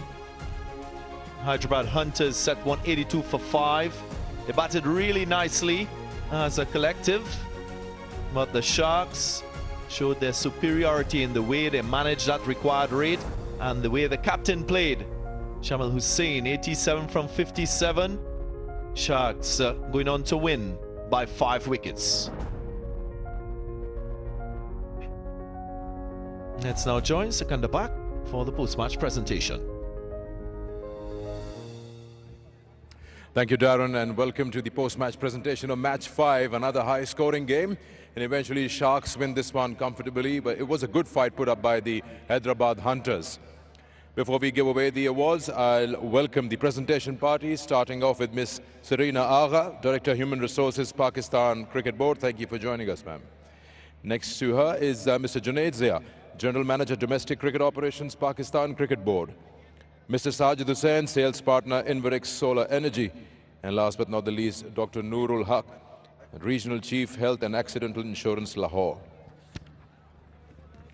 Let's run through the awards, and I'll request Mr. Junaid Zia to step forward, please, and present the PCB Best Batter of the match. Cash award of 25,000 rupees goes to Saad Beg for a 64 of 44 deliveries. A good knock from the captain. It was a good fight put up by Hyderabad Hunters, just couldn't cross the finishing line. Next up, I'll request Mr. Sajid Hussain to please present the Inverix Energetic Bowler of the match. Cash award of 25,000 again. This one goes to Saad Masood for his 3 for 26.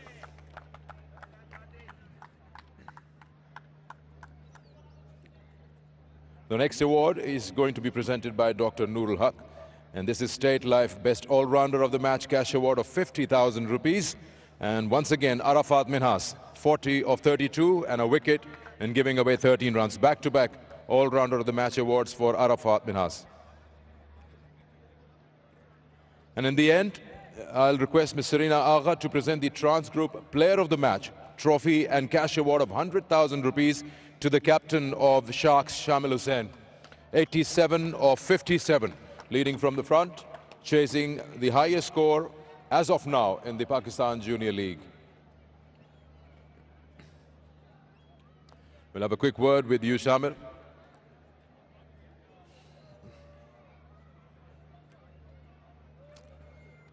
First, we'll talk about your innings and then as a captain. Starting off with the chase, you said that at the time of the toss that we're pretty happy with the kind of batting that we have available. We can chase the score down. What was the planning halfway stage? How to go about it? The initial target that we set, Saad Beg pretty well. The target was a bit high, but for me it was just staying at the crease. I knew in my ability that I could play, I could hit at the end. Saad Masood, he played well with me. Arfat, he played very well with me. So it was just about staying with the game and not just throwing a wicket away. That's what the process was.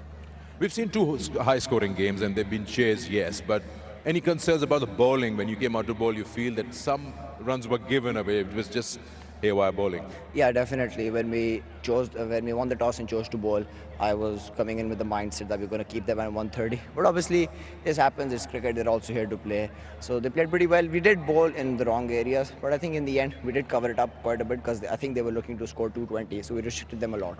Well, 2 out of 2. Congratulations and keep going. Thank you. The captain and also the player of the match, Shamil Hussain from the Sharks. Now we'll invite the captain, Saad Beg from Hyderabad Hunters, to have a quick word with us. Saad, अच्छी batting की आपने individually भी as a team भी अच्छा score put up किया था. कहाँ गलतियाँ हुई हैं बॉलिंग और फील्डिंग में? जिस तरह का हमारा स्टार्ट मिला था पावर प्ले में थोड़े रन पड़े थे, लेकिन हम लोग को शू की विकेट्स थी मिल गई थी. हमारा जो मतलब बीच में हमारे मिडल ओवर्स में थोड़ी बॉलिंग अच्छी नहीं हुई और फिर डेथ ओवर की बॉलिंग भी इतनी अच्छी नहीं हुई जिस तरह के हम एक्सपेक्ट कर रहे थे. 182 एक अच्छा बड़ा स्कोर है. कहीं ऐसा फील होता है आप कहीं 12-13 ओवर में 122-123 पे थे, इससे ज़्यादा भी आ सकते? जी बिल्कुल, क्योंकि हमारे 12 ओवर में मेरे ख्याल से 122 रन थे इसी तरह थे और कोई विकेट नहीं थी. उसमें हमारा ये प्लान था कि 200 से ऊपर जाएं, तो मेरे ख्याल से हमारे 15 रन से 20 रन शॉर्ट है. चलिए, फाइट अच्छी की, हिम्मत नहीं हारनी है. Keep playing like that. Saad Beg, the captain of Hyderabad Hunters, and that concludes the presentation. Thank you, Sikandar. Congratulations to the Gwadar Sharks on winning another fixture in this Pakistan Junior League. I look at the table. Bahawalpur Royals at the top by virtue of a higher net run rate than Gwadar Sharks. Mardan Warriors in third position, and quite a bit of work for Hyderabad Hunters, the Raiders and the Giants. Still early days in this Pakistan Junior League. Well, we have 2 matches in store for you, as was mentioned earlier. The second of the 2 matches, Rawalpindi Raiders will take on the Mardan Warriors in that next match, which is in a short while. So we hope you don't go far. Hope that you can join us soon.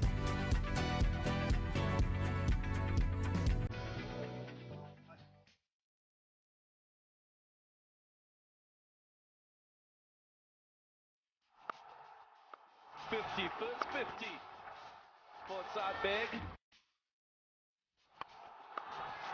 Big shot down the ground.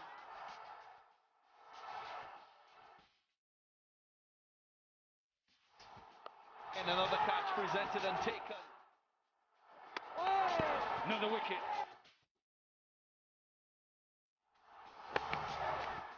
Cleaned him up.